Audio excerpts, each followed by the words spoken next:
సాహితీ మిత్రులందరికీ సాదర స్వాగతం. నేడు మహాకవి ఆంధ్ర పురాణ కవిత మధురాపంతుల సత్యనారాయణ శాస్త్రి గారి 28వ వర్ధంతి సందర్భంగా నిర్వహిస్తున్న ఈ సభలో చిన్న చిన్న సాంకేతిక కారణాల వల్ల కొంత డిస్టర్బెన్స్ వస్తుంది. అన్యదా భావించొద్దు అనే సాహితీ ప్రియులకు సవినయంగా మనవి చేస్తున్నాం. ఈరోజు సభను ప్రారంభించవలసిందిగా డాక్టర్ కర్రి రామారెడ్డి గారిని మధురాపంతుల ట్రస్ట్ అధ్యక్షులు వారు సహృదయంతో ఈ సభను ప్రారంభించడానికి అంగీకరించారు. వారికి అదేవిధంగా శ్రీ డాక్టర్ దేవదానందరాజు గారు, శ్రీ శిఖామణి గారు, శ్రీ మధురాపంతుల సత్యనారాయణమూర్తి గారు, శ్రీ అవధానుల మణిబాబు గారు ప్రసంగిస్తారు. విశేషించి డాక్టర్ ఎస్వి రాఘవేంద్రరావు గారు పద్య కవితలో వారికి విశేష ప్రాచుర్యం ఉంది. వారి గానం పద్య కవిత గానం లోక ప్రసిద్ధం. వారు ఇవాళ సత్యనారాయణ శాస్త్రి గారి కవితా వైభవం మీద ఒక చక్కని ప్రసంగాన్ని చేస్తారు.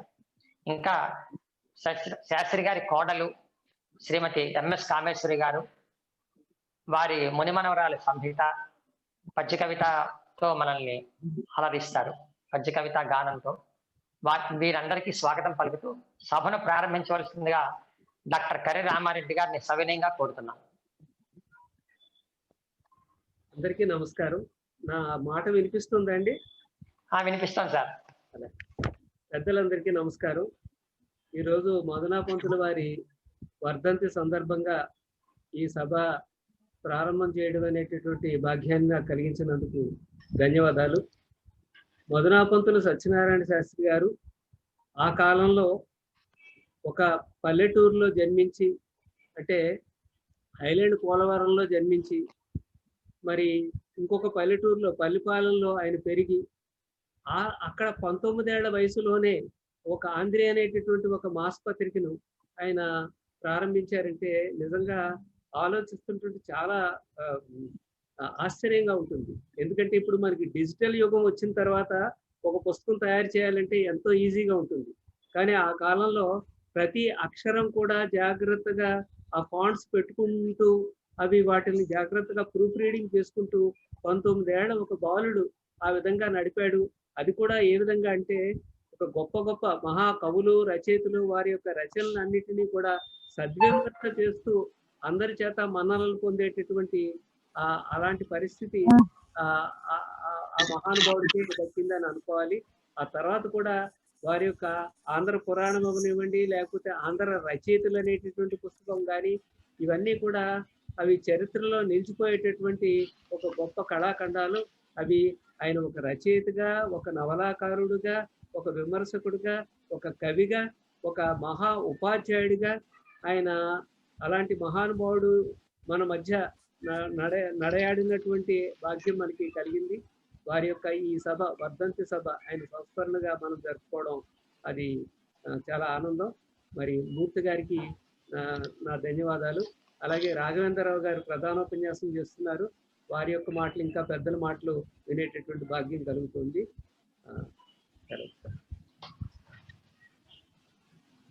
ధన్యవాదాలు రెడ్డి గారికి, రామారెడ్డి గారికి ధన్యవాదాలు.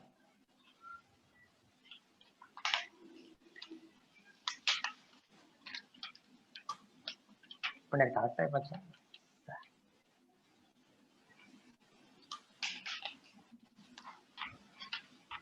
పద్య పఠనంతో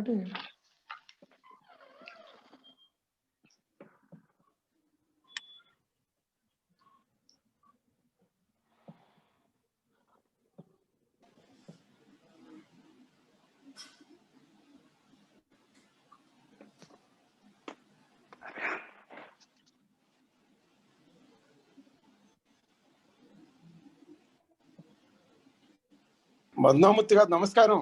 నమస్కారం సార్.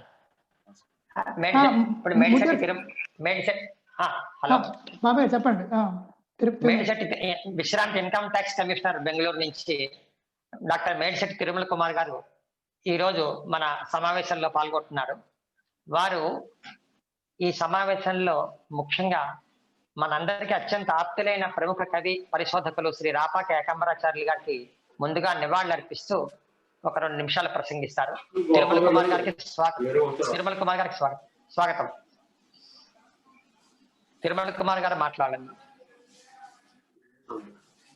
పెద్దలందరికీ నమస్కారాలు. మిత్రులారా, ఈరోజు మా గురువు గారు మరియు మా గురువుల గురువైనటువంటి మధునా పంతుల వారి 28వ వర్ధంతి సభ మనం జరుపుకుంటున్నాము.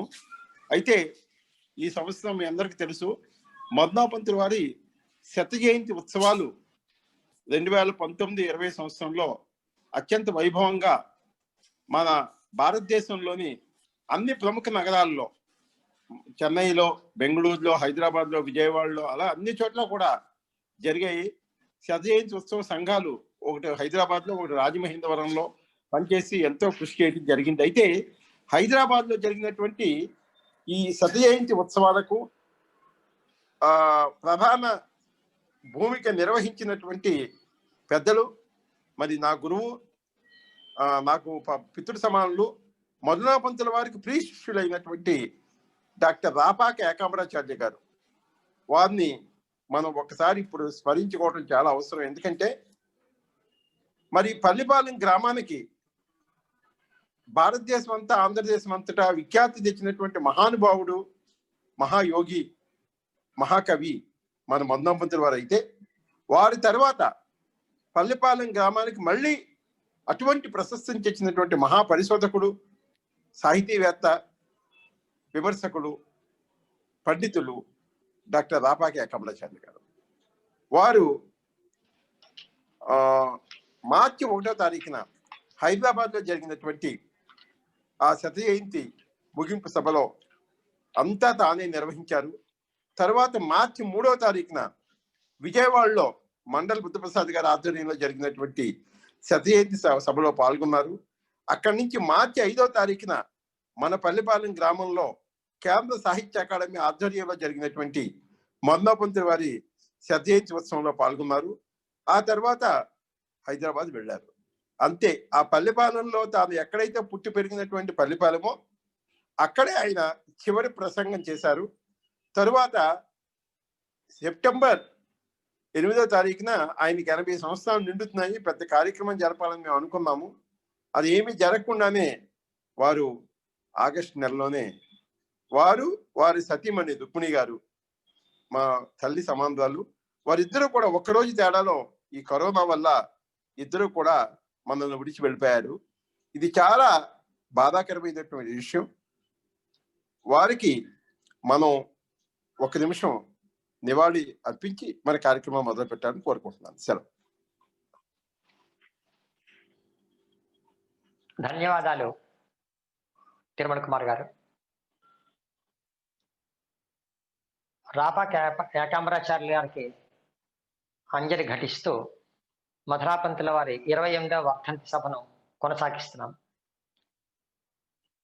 తెలుగు విశ్వవిద్యాలయం విశ్రాంత ప్రొఫెసర్ ఆచార్య శిఖామణి గారు మనందరికీ కవిగా, కవి సంధ్య సంపాదకులుగా, ఒక మంచి విమర్శకునిగా పరిచితుడు. అయితే మధునా పంతుల సత్యనారాయణ శాస్త్రి గారికి శత జయంతి ఉత్సవాలలో వారి పాత్ర కీలకమైంది. వారి శత జయంతి సందర్భంగా 100 షరతులు పుస్తకానికి ప్రధాన సంపాదకులుగా, సాహిత్య అకాడమీ నిర్వహించిన సభలో కీలకోపన్యాసకర్తగా శిఖామణి గారు నిర్వహించిన భూమిక ప్రశంసనీయం. వారికి ట్రస్ట్ తరఫున, మధునా పంతుల వారి సాహిత్య అభిమానుల తరఫున ధన్యవాదాలు తెలుపుతూ, ఈరోజు సత్యనారాయణ శాస్త్రి గారి సాహిత్యం గురించి ఒక 5 నిమిషాల్లో వారికి తోచిన టైంలో ప్రసంగించవలసిందిగా ప్రార్థిస్తాం.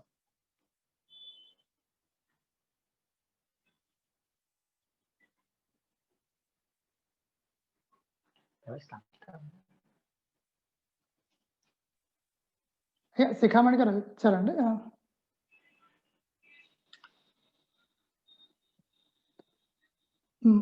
మూర్తి గారు, ఈ సమయంలో కామేశ్వరి గారి తప్పకుండా. ఇప్పుడు మా మధునా పంతుల వారి కోడలు, మా వదిన గారు సౌభాగ్య కామేశ్వరి గారు ఆంధ్ర పురాణంలో పద్యాలు పఠిస్తారు. ఎంఎస్ కామేశ్వరి గారు వేదిక మీద రావాల్సిందిగా కోరుతారు.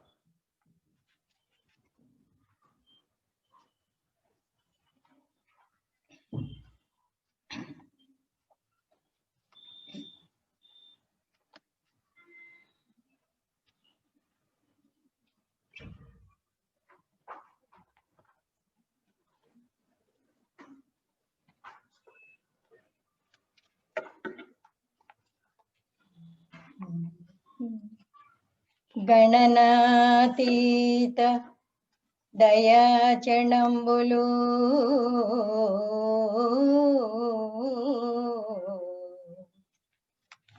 మిళత్ కాశ్మీర తాంబూల చర్వణ సోణంబులు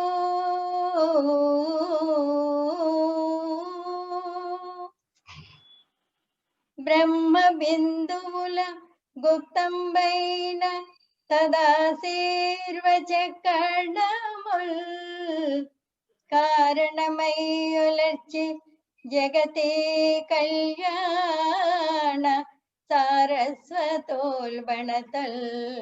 భారత భారతి యుగ యుగ ప్రత్యగ్రతన్ దీపియున్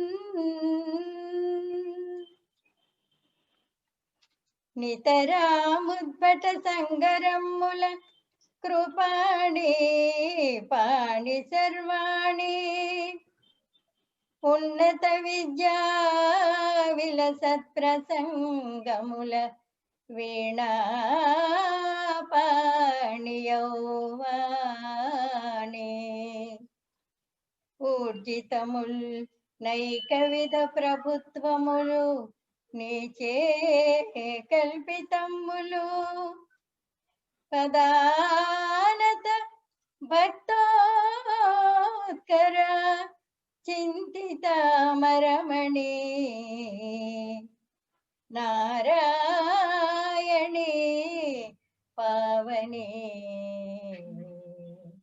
పదానత భక్తోత్కర చింతితామరమణి నారాయణి పావని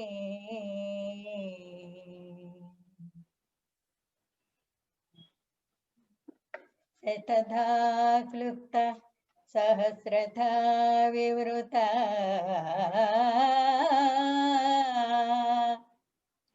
లక్షానేక శకోటి శతత విశ్వోదయ రమ్య రమ్యతర సృష్టి కళ్యాణికి సృష్టి కళ్యాణికి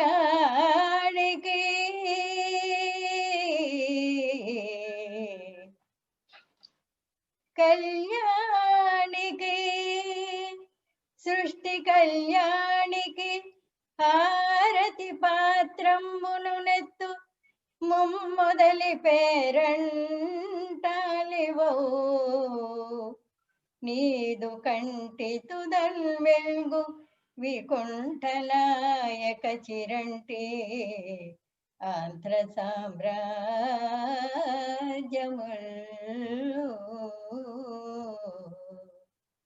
నీదు కంటి తుదల్ వెల్గు వికుంఠనాయక చిరంటి ఆంధ్ర సామ్రాజ్యముల్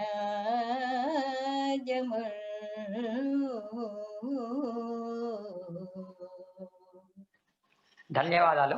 ఎంఎస్ కామేశ్వరి గారికి ధన్యవాదాలు. శిఖామణి గారు ఉన్నారా అక్కడ?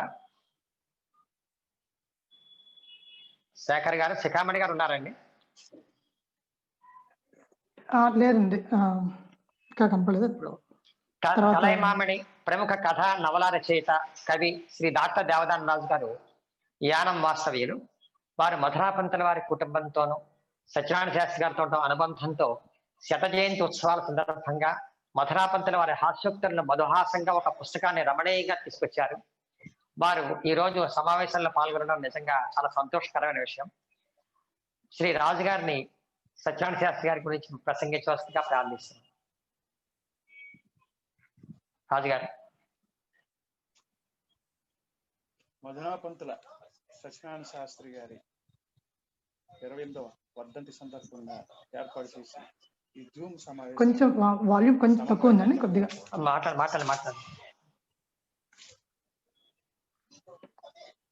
ఈ సమన్వయకర్తలుగా ఉన్నటువంటి మధురామూర్తి గారు, శేఖర్ గారు, తర్వాత శాస్త్రి గారి అభిమానులు అందరికీ నా నమస్కారాలు. ఇవాళ ఉదయం నుంచి నేను అనుకుంటున్నా పద్యం గురించి. తొలి రోజుల్లో నేను రాయడానికి ప్రయత్నించినప్పటి కొన్ని జ్ఞాపకాల గురించి, అది ముఖ్యంగా శాస్త్రి గారి ఆంధ్ర పురాణం ఒక చరిత్ర బేస్ చేసుకున్నప్పుడు నా యొక్క ప్రయత్నం ఒకటి జ్ఞాపకం వచ్చింది. దాన్ని ముందుగా ప్రస్తావిస్తాను. ఈ గణాలు, ఈతలు, ఈ ఛందస్సు నియమాలు దగ్గర పెట్టుకుని నేను ఈ పద్యాలు రాయడానికి పుష్టి పడ్డాను తొలి రోజుల్లో కొన్నాళ్ళు. తర్వాత గరికపాటి నరసింహరావు గారు ద్విశతావధానం సందర్భంగా ఒక 3 రోజులు ఆ ద్విశతావధానం ఏలూరులో ఉండి నేను ఇంటికి వచ్చి ఆయనకి పద్యాల్లో ఉత్తరం రాశాను. అంటే కొన్ని ఛందస్సు భంగం ఉండొచ్చు. ఆయన చాలా ఆనందపడిపోయి అనేక వేదికల మీద ఒక వచన కవి నా అవధానం చూసి పద్యాలు రాసేయడం చెప్పేసి నా పద్యాలని ఆయన చెప్పడం కూడా ఒక సంగతి. ఇదంతా ఎందుకు చెప్తున్నానంటే, ఆ తర్వాత నేను ఆ పద్యానికి సంబంధించి ఇదంత తేలిక కాదు, భాష మీద మనకు అధికారం ఉన్నా కానీ ఆ చట్టంలో బిగించేటటువంటి ఆ శక్తి మనకు అది అవ్వదు అని నేను విరమించుకోవడం జరిగింది. ఇది ఎందుకు చెప్తున్నానంటే, మధునాపంతుల సత్యనారాయణ శాస్త్రి గారు ఇక పద్యాలని, ఇక పురాణ పత్రాలు, సాంఘికమైనటువంటి విషయాలని కాకుండా ఒక చరిత్రను ఎన్నుకున్నారు. చరిత్ర అంటే కొన్ని సంఘటనలు ఉంటాయి, తర్వాత కాలం ఉంటుంది, స్థలం ఉంటుంది, చరిత్రకు సంబంధించిన పారిభాషిక పదాలు ఉంటాయి. ఇవన్నిటినీ చూపించాలి. అంటే రాయాలంటే పరిశోధన కూడా ఉండాలి. వాటినే ఒక చోట కూర్చుని ఏమి పరిశీలించకుండా మనం ఆ పద్యాలను రాయగలిగే వ్యవహారం ఉండదు. అంటే ఒక చరిత్ర అనేటప్పటికీ అనేక వివాదాంశాలు ఉంటాయి, వైరుధ్యమైన సంగతులు ఉంటాయి. వీటిలన్నిటిని బేరీ చేసుకుని సమన్వయంతో చరిత్రని ఎక్కడ ఎవరి యొక్క విమర్శకి గురి కాకుండా ఆ చరిత్రని సుబోధకం చేస్తూ రాయాలి. ఆ రాయడం కూడా మనం చరిత్రని ఒక వచనంగా రాసినప్పుడే పెద్ద పెద్ద చదవడానికి చరిత్రగా అంత ముందుకు వెళ్దాం. దాన్ని పద్యాల్లో పెట్టి ఒక పద్యాలకి దానికి ఒక పోహలింపు, దాంట్లో ఉండే ఒక లయ, అది ఆ పదాల యొక్క ఆ దిక్కు, వాటన్నిటితోటి ఆయన మరి ఒక ఇతిహాసంగా ఆంధ్ర పురాణాన్ని మరి మలచడం అనేది ఒక మన సాహిత్య చరిత్రలోనే అద్భుతమైన విషయంగా నేను భావిస్తున్నాను. ఇక్కడ ఒక విషయం అవుతుంది. ఒక సుప్రసిద్ధ కవి ఒకసారి అంటే ఒక 20 ఏళ్ళు అయ్యేమో, తను రాసిన కవిత్వానికి సరైన గుర్తింపు రాలేదు, నన్ను కవితాలోకం గుర్తించలేదు అని ఆయన భావించి క్షోభపడి తను రాసిన కవితా సంపుట్లన్నింటినీ ఒక గుట్టగా పేర్చి దాన్ని మంట పెట్టాలి అని అనుకున్నాం. ఒక తేదీ సమయం నిర్ణయించుకుని మొత్తం ఫ్రెండ్స్ అందరికీ కూడా ఆయన చెప్పారు. అయితే తర్వాత అది జరగలేదనుకోండి, కొంతమంది హితేశులు అది విరమింపచేశారు ఆ ప్రయత్నాన్ని. ఇక్కడ ఏంటంటే నేను చెప్పేది, ఆయన ఆ సందర్భంగా అన్న మాటలు, ఈ గుణాఢ్యుని కావ్యహోమ సంఘటన నాకు ఇది ఒక ప్రేరణగా నాకు కలిగించింది. ఇంకా ఎందుకు ఇది గుర్తింపు లేని ఈ సాహిత్య లోకంలో మనం కవిత్వం రాయడం ఎందుకు అనే భావం దానివల్లే నాకు కలిగింది అని చెప్పారు. ఆ విషయం చెప్పడానికే నేను అది ప్రస్తావించాను. తర్వాత ఆంధ్ర పురాణం పుట్టిన సంవత్సరంలోనే నేను పుట్టడం జరిగింది. 1954లో ఆంధ్ర పురాణం వెలువడిన సంవత్సరం కూడా నేను ఆ సంవత్సరంలోనే జన్మించడం జరిగింది. అయితే నాకు ఒక అదృష్టం ఏంటంటే, హై స్కూల్లో చదువుతున్నప్పుడు మధునాపంతుల సత్యనారాయణ శాస్త్రి గారిని నేను ప్రత్యక్షంగా చూడగలిగాను. అంటే చిన్న వయసే, హై స్కూల్ స్టేజే, అయినప్పటికీ కూడా నాకు ఇప్పటికీ ఆ తరగతి గదిలో ఆయన పద్యం చదువుతున్నటువంటి ఆ ఆ సంఘటన నా కళ్ళ ముందు. అయితే ఆ పద్యం చదవడంలో కూడా నేను ఈ 100 షరతులు దాంట్లో కూడా రాశాను. ఒక ఊపిరిలోంచి ఒక మంత్రస్థాయిలో స్వరాన్ని ముందుకి వెనక్కి ఆ పదాలు పలుకుతూ, ఆ పదాలని విడగొడుతూ, ఒక వేణువులోంచి బయలుపడిన ఆ శబ్దం ఏదో మళ్ళీ వేణువు తాకినట్టుగా అట్లా ఉంది. విచిత్రం ఏంటంటే నేను ఆయన పద్య పఠనాన్ని నేను అనుకరించడానికి ప్రయత్నం చేశాను. అనుకరించినప్పుడు మిత్రులందరూ కూడా చాలా చక్కగా ఉంది అని కూడా అనిపించుకున్నాను. ఆ తర్వాత ఆయనదంతా సత్యనారాయణ శాస్త్రి గారి ఆ నెమ్మదితనం, ఒక నిశ్శబ్దం, ఆ వాటిల్లోంచి ఆయనకున్న లోపల ఒక కొంటితనం, ఏదో ఒక చమత్కారం, అది ఆ చతురోక్తుల్ని అలవోకగా ఆయన విడవడం జరిగింది. అప్పుడు ఒకసారి నవ్య వీక్లీలోనూ ఇందులో మధునామూర్తి కొన్ని ఈ చతురోక్తుల్ని వేయడం జరిగింది. వేసినప్పుడు నేను అవి చూసి, ఇంకా వాళ్ళ కుటుంబ సభ్యుల ద్వారా విన్న కొన్ని మాటలను కూడా నేను మధునామూర్తికి ఒక ఉత్తరం కూడా రాశాను. నాన్నగారి ఈ చతురోక్తులన్నీ సేకరించి ఒక పుస్తకంగా తీసుకొస్తే బాగుంటుంది, అది అట్లాగా మీరు చేయకపోతే నేనే చేస్తాను జాగ్రత్త అని చెప్పి ఒక హెచ్చరికలాగానే ఒక ఉత్తరం రాయడం జరుగుతుంది. కార్డు, ఆ కార్డుని నేను ఆ మధుహాసం పుస్తకంలో కూడా ప్రచురించాను. ఇక్కడ ఇట్లాంటి ఒక చతురోక్తుల్ని మనిషి, ఒక వ్యక్తి వదలడానికి ఆయనలో ఏదో ఒక భాషకు సంబంధించిన ఒక పాండిత్యం ఒకటే ఉంటే సరిపోదు. దానికి సమయస్ఫూర్తి ఉండాలి, దాని సందర్భానుసారంగా దాన్ని మనం ఆ క్షణానికి అన్వయించుకుని చెప్పగలిగే ఆ శక్తి ఉండాలి. అవి అన్నీ కూడా అలవోకగా చేశారు.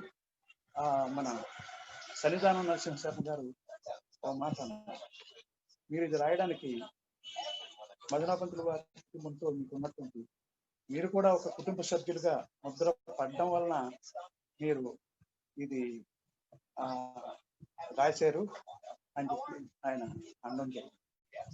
అయితే నేను ఇందులో ఒక్క మధురహాసం గురించి చెప్పమన్నారు, ఒక చతురోక్తన చెప్పకుండా మరి ఉండలేక నేను ఒక చతురోక్తి కూడా చెప్పాను. శ్రీశ్రీ గారు ఒక జోకు చతురోక్తి అది ముందుగా చెప్పుకుంటే, ఎందుకంటే సత్యనారాయణ శాస్త్రి గారి మనం చదివినప్పుడు చటుక్కున గుర్తొచ్చే అది. శ్రీశ్రీ గారు ఒక సంస్థకి దగ్గరికి ప్రారంభోత్సవానికి వెళ్ళి అక్కడ వాళ్ళు పెట్టే కామెంట్స్ బుక్ లో మీ సంస్థ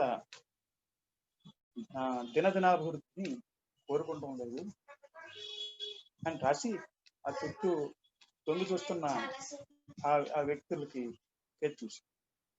చూస్తే వాళ్ళ ముఖాలు మాడిపోయాయి. ఇది కోరుకోవడం లేదు అని రాశారు. అప్పుడు దానికి కొనసాగింపుగా క్షణాభివృద్ధిని మాత్రమే కోరుకుంటున్నాను అని రాశారు. అట్లాంటిదే మన సత్యనారాయణ శాస్త్రి గారికి లేనిది ఏదో చెప్తానని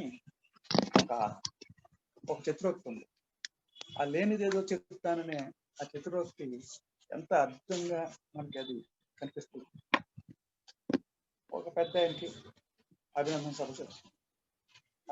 జరుగుతుంటే సహజంగా మొదటి వక్త దగ్గర నుంచి మొదలుకొని అందరూ కూడా వరుసగా అభినందనలు, పొగడ్తలు వెలుగులా సాగిపోతున్నాయి.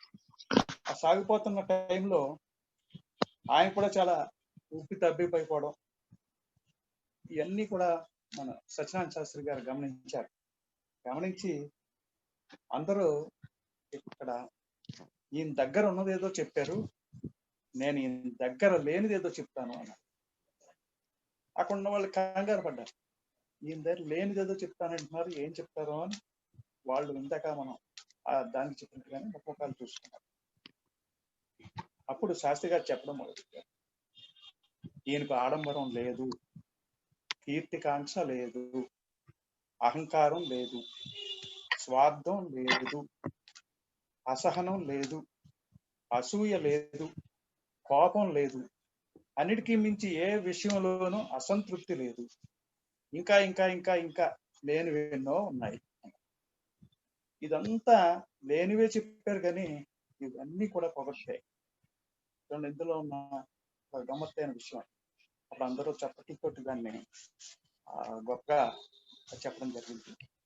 తర్వాత ఆఖరిగా నా కవిత్వం తొలి రోజుల్లో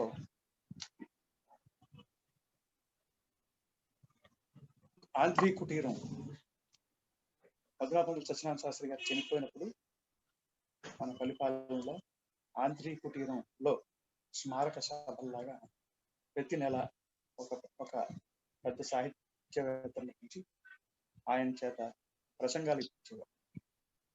ఆ ప్రసంగాల అనంతరం ఒక కవి సమ్మేళనం కూడా ఉండేది. ఖచ్చితంగా కవి సమ్మేళనంలో పాల్గొనడానికి అనివార్యంగా ఒక కవిత రాయాల్సినటువంటి అగత్యం ఆ రోజుల్లో నాకు కలిగింది.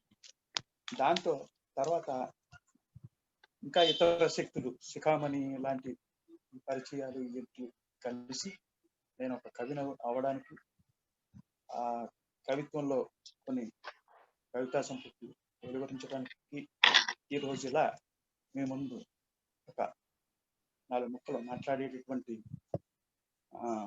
అవకాశం అది రావడానికి, ఆ వేదిక ఆంధ్రీ కుటీర వేదిక ముఖ్యంగా సత్యనారాయణమూర్తి నిర్వహించినటువంటి ఆ స్మారక సభల యొక్క వేదిక నాకు ఒక ప్రేరణ శక్తిగా నిలిచిందని ఈ సందర్భంగా గుర్తు చేసుకుంటూ నాకు ఈ 2 మాటలు మాట్లాడే అవకాశం ఇచ్చినటువంటి నిర్వాహకులకు ధన్యవాదాలు తెలుసుకుంటూ సెలవు.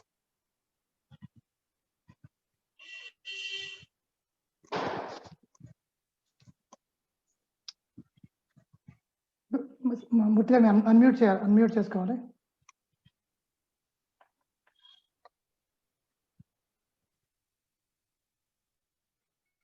వినపడదమ్మా.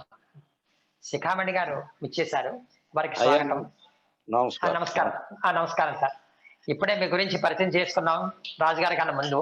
అయితే మరొకసారి శిఖామణి గారికి మాకు చాలా మధురాపంతుల వారి కుటుంబానికి చాలా అనుబంధం ఉంది.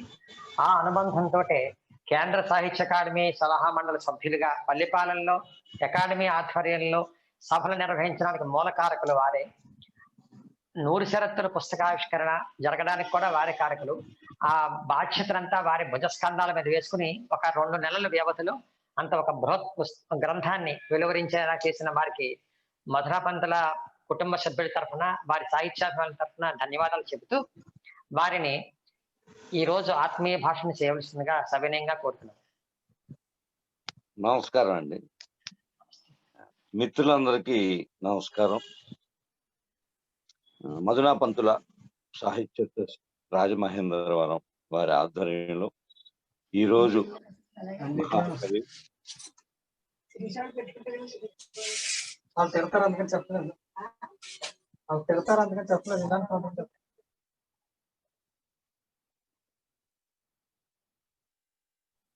అయ్యా ఒక్కసారి ఆగండి శిఖామణి గారు,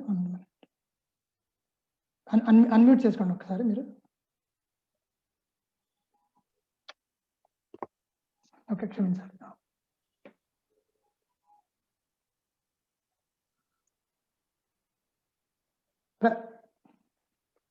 మాట్లాడండి శిఖామణి గారు, క్షమించాలి.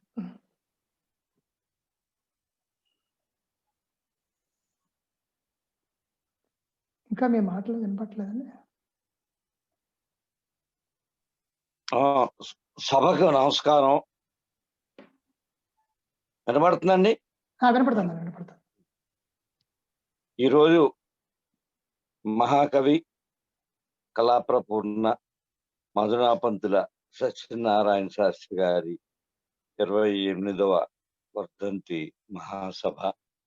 ఈ సభను నిర్వహిస్తున్నటువంటి మధునాపంతుల ట్రస్ట్ రాజమహేంద్రవరం వారికి, ముఖ్యంగా దాని బాధ్యులు అధ్యక్షులు, గౌరవనీయులు, ప్రముఖ వైద్యులు, సుప్రసిద్ధ రచయిత డాక్టర్ కర్రి రామారెడ్డి గారికి ఈనాటి సభలో ప్రధాన ప్రసంగం చేయడానికి మధునాపంతుల వారి సాహిత్యం మీద ప్రధాన ప్రసంగం చేయడానికి మన ముందు ఉన్నటువంటి సుప్రసిద్ధ పద్యకవి, గౌరవనీయులు, పెద్దలు డాక్టర్ ఎస్వి రాఘవేంద్రరావు గారికి, ఈ సభలో నాతో పాటు పాల్గొంటున్నటువంటి మిత్రులు శ్రీ దాట్ల దేవదానరాజు గారికి, మధునాపంతుల సత్యనారాయణమూర్తి గారికి, అవధానుల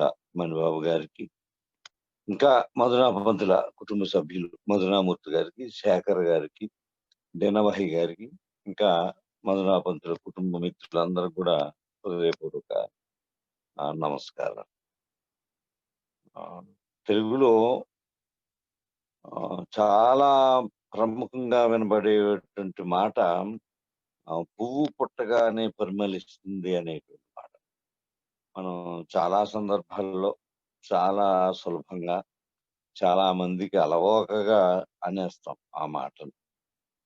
కానీ అది ఎంతమందికి నిజ జీవితంలో నిజంగా వర్తిస్తుంది అని ఆలోచించుకుంటే శ్రీ మధునాపంతుల సత్యనారాయణ శాస్త్రి గారి పట్ల అది 100కి 100 పాళ్ళు వర్తిస్తుంది. పువ్వు పుట్టగానే పరిమళిస్తుంది అనేటువంటిది అది చెట్టు యొక్క ధర్మం, ప్రకృతి యొక్క ధర్మం, పుష్పం యొక్క ధర్మం. దాని ధర్మం అది చేస్తుంది. కానీ ఆ సామెతను మనం ఏదైనా మానవ ప్రకృతికి అన్వయించి చూపినప్పుడు అది నిజమైన అన్వయం మరి ఈ మధునాపంతుల సత్యనారాయణ శాస్త్రి గారి పట్ల వర్తించినంతగా ఇతరులకు వర్తించారు. అదే ఈ రోజు ఏదో సందర్భం వచ్చింది, ఆయన 28వ వర్ధంతి కార్యక్రమంలో మనం మాట్లాడుకుంటూ ఏదో ఈ మాటలు అన్నాము అనడానికి వీల్లేదు. ఎందుకంటే ఇంతకుముందు దేవదానరాజు గారు మాట్లాడారు, పెద్దలు మాట్లాడారు. అంటే సత్యనారాయణ శాస్త్రి గారి యొక్క జీవితం, పుట్టుక, ఆయన ఏ సంవత్సరంలో జన్మించారు, ఎంత వయసులో ఆయన కావ్య రచన పూనుకున్నారు, లేదు మరెంత వయసులో ఆయన ఆంధ్రి లాంటి పత్రికకి శ్రీకారం చుట్టారు. ఇవన్నీ మనం గమనించినప్పుడు అసలు ఇది ఆ వయసులో ఎవరికన్నా సాధ్యమా అనేటువంటి ఒక గొప్ప సందేహం అందరికి కలుగుతాం.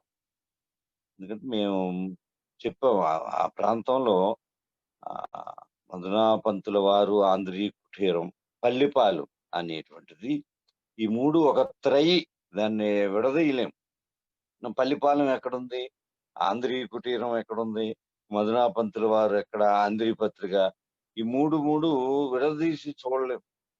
సంస్కృతంలో అలంకారికులు మాట చెప్తారు, గంగాయం ఘోషత్ అని, అలాంటి మాట ఏదో.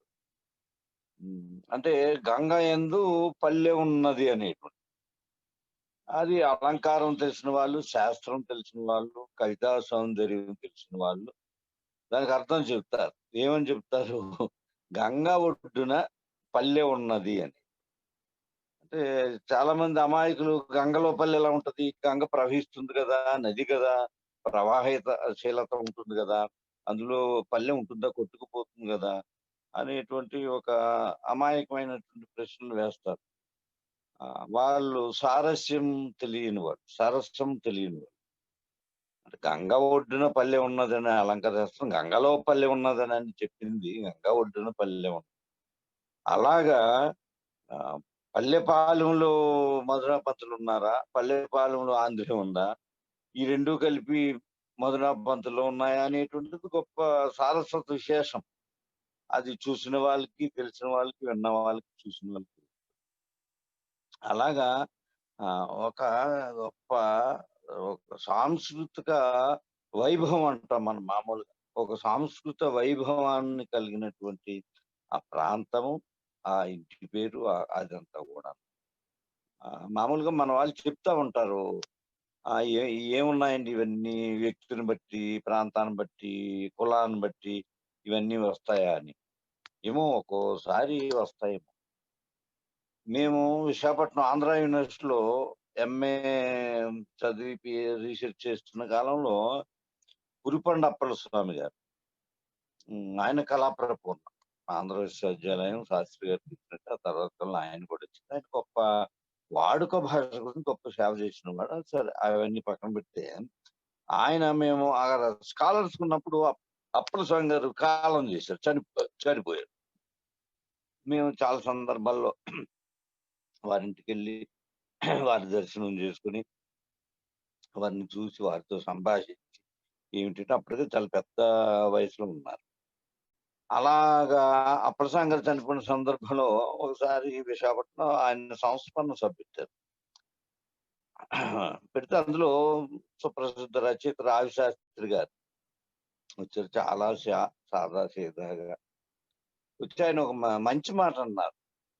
నేను విశాఖపట్నంలో ఉంటాను, విశాఖపట్నంలో పురుప్పండి అప్పలస్వామి గారు కూడా ఉన్నారు, అలాగే నేను విశాఖపట్నంలో ఉన్నట్టే సముద్రం కూడా విశాఖపట్నంలో ఉంది. నిజానికి సముద్రానికి కోతవేటు దూరంలో మా ఇల్లు ఉంటుంది. అయితే నేను ఎప్పుడు సముద్రం ఒడ్డుకు వెళ్ళి నేను సముద్రాన్ని కొంత దగ్గరగా చూడలేదు, చూసే అవకాశం రాలేదు. సముద్రం వారి ఇల్లు అయినప్పటికీ నా న్యాయవాద వృత్తి, రచనా వ్యాసంగం వీటిలో పడి నేను చూడలేదు. అలాగే నేను పురుప్పండి అప్పలస్వామి గారిని కూడా చూడలేదు. వీటన్నిటికి నేను క్షంతవ్యుణ్ణి అని చెప్పాడు రాజశాస్త్రి. ఈ మాట నాకు ఎలాంటి పెద్దలు ఎవరు మన మధునాపంతుల సత్యనారాయణ శాస్త్రి గారు లాంటి పెద్దల్ని కలుసుకోలేకపోయినప్పుడు, స్వయంగా చూడలేకపోయినప్పుడు నాకు ఈ రాజశాస్త్రి గారు అన్న మాట మనకు గుర్తొస్తుంది. అవును, నీ పక్కన ఒక సముద్రం ఉంటే నువ్వు వెళ్ళి చూడాలి, నువ్వు వెళ్ళి దాని దగ్గర వినాలి, దాన్ని వినాలి, దాని సౌందర్యం ఇంకోటి ఏదో. సముద్రం నీ దగ్గర రాదు. అలాగా గొప్ప సముద్రం లాంటి గొప్ప రచయిత, కవి, మహాకవి మధునాపంతుల సత్యనారాయణ శాస్త్రి గారు మా కోతవేటు దూరంలో పల్లిపాలెంలో మహా అయితే ఒక 4 కిలోమీటర్ల దూరంలో ఉన్న సందర్భంలో ఆయన్ని చూసే సందర్భం నాకు రాల. అది నేను ఇప్పుడు కూడా విచారిస్తాను. అయితే ఆయన తర్వాత కాలంలో రాజమండ్రి ఉద్యోగ నిమిత్తం వెళ్ళిపోవడం, రాజమండ్రిలోనే ఉండడం. నేను యాన్యువల్ ఇంటర్ తర్వాత BA కాకినాడ PR కాలేజీలో చదువుకోవడం, ఇంకా కాకినాడ కేంద్రంగా ఈ కార్యక్రమాలను నిర్వహించడం, రాజమండ్రి కొంత దూరం మూలకు విశ్లేషించుకుంటాం. ఎవరన్నా రాజమండ్రి మిత్రులు కవులు ఏం కోపగించుకోవద్దు, కానీ ఇది కాకినాడ విద్యాత్మక సెంటర్, దానికి ఇవన్నీ కూడా అందుకు అటువైపు వెళ్ళే అవకాశం. దాదాపు మేము ఉద్యోగంలో 97లో చేరిన మరుసటి సంవత్సరం ఇప్పుడు ఆయన కాలం చేశారు. అయితే BA చదువుతున్నప్పుడు విశాఖపట్నం MA చేసినప్పుడు పరిశోధన చేసిన కాలంలో వారు జీవించున్నారు. కానీ ఎందుకో ఆ సందర్భం రాలే. రావిశాస్త్రి గారు అన్నట్టు సముద్రాన్ని చూడడానికి కూడా ఒక అదృష్టం కావాలి. అలాగా ఆయన జీవించుండగా వారు నెలకొల్పినటువంటి ఆంధ్రగుట్టూరు కానీ అక్కడ వారిని చూడడం పడలేదు. అయితే ఆ తర్వాత ఆయన స్మారకంగా ఆయన జ్ఞాపకాల్లో ఆంధ్రగుట్టూరులో పెట్టినటువంటి అనేక కార్యక్రమాలకు మేము వెళ్ళాం. తర్వాత అది ఎంతగా పెనవేసిపోయిందంటే అనుబంధం, ఈ శత జయంతి మొన్న 2019 మార్చి 5న మధునాపంతుల శత జయంతి కార్యక్రమాలు ఇలాగ తలపెట్టినప్పుడు మధురామూర్తి గారు కానీ, మా అన్న మధునాపంతుల సత్యనారాయణమూర్తి గారు కానీ, వీళ్ళు అన్నట్టు అది ఏమి మనం దానికి పెద్ద మనం బాధ్యులేం కాదు, మనదేం కాదు. ఒక మహాకవికి ఒక జయంతి అకాడమీ కాకపోతే ఒక యూనివర్సిటీ లేదా గొప్ప సంస్థ చేస్తుంది, వాటి బాధ్యత అది. ఇలాంటి కవుల యొక్క సంస్మరణలో జయంతులు చేయడం ఆ సంస్థలకి వాటి గౌరవం. ఇందులో మనం నిమిత్త మాత్రమే. ఇంతకు మధురమూర్తి అన్నాడు ఏదో అకాడమీ సభ్యులుగా ఉన్నాం దానివల్ల అవన్నీ ఊరుకునే వాళ్ళు ఏదో మంచిగా చెప్పడానికి అన్న మాటలు. కానీ నేనే కాదు, అకాడమీలో 10 మంది తెలుగు వాళ్ళు ఉన్నారు, కవులు, రచయితలు. వీళ్ళు ఎవరు లేకపోయినా అకాడమీ చెప్పలేదు, చేయకపోయినా అకాడమీ చెయ్యాలి.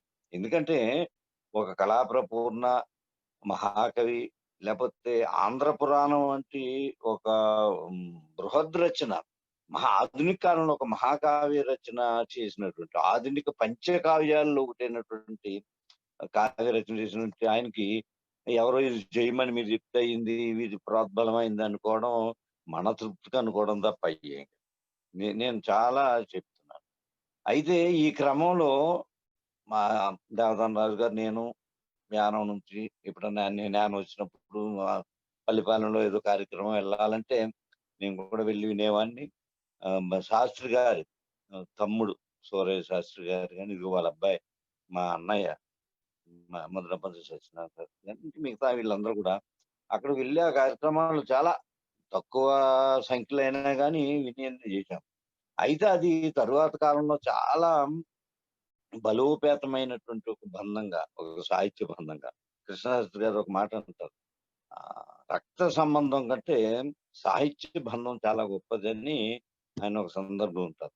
అలాగా ఈ ఆంధ్రీ కుటీరంతో దాని కుటుంబ సభ్యులతో ఒక రక్తగతమైనటువంటి అనుబంధం నాకు వ్యక్తిగతంగా, నాకు లేకపోతే ఆ తర్వాత కాలంలో నేను పెట్టినటువంటి కవిచండి సంస్థ పత్రిక చాలా ఉంది. దానికి వాళ్ళు చేసిన దోహదం కూడా, ఇది ఆంధ్రీ కుటీరం పేరుతో, మధురా పంతులు గారి పేరుతో కూడా చేసినట్టు చాలా సందర్భాల్లో నేను చెప్తా.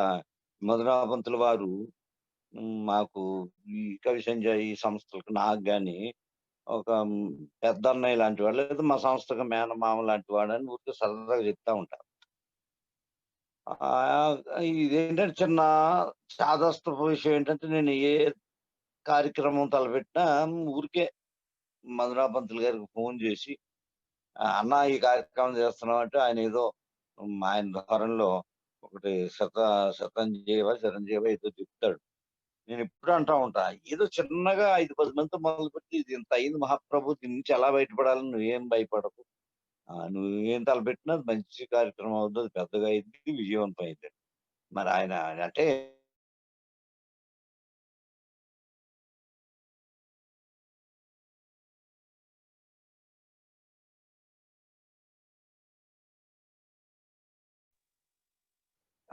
శిఖామణి గారు చాలా విషయాలు ఆంధ్రీ కుటీరంతో కానీ వీటితో కానీ ఉన్నాయి. మరీ ముఖ్యంగా మా కవిశంజి కార్యక్రమాలు మొదలు పెట్టినప్పుడు చాలా వినోదంగా, ఆంధ్రీ కుటీరం ఉందంటే మధురా పంతులు వారు, అది సత్యనారాయణ శాస్త్రి గారా, సూరయ్య శాస్త్రి గారా, వాళ్ళ పిల్లల వీళ్ళ పిల్లల, వాళ్ళ మనవల వీళ్ళ మళ్ళీ మన శేఖరా, లేకపోతే ఇంకొకరని కాదు, ఇవన్నీ కూడా అది ఎంత దాకా వెళ్ళిందంటే ఒక దశలో ఆ సంస్థను ఆదుకోవడం అనేది, మేము ప్రతి ఏడాది వేసవి కవిత్వ శిక్షణ శిబిరాలు చేసేవాళ్ళం.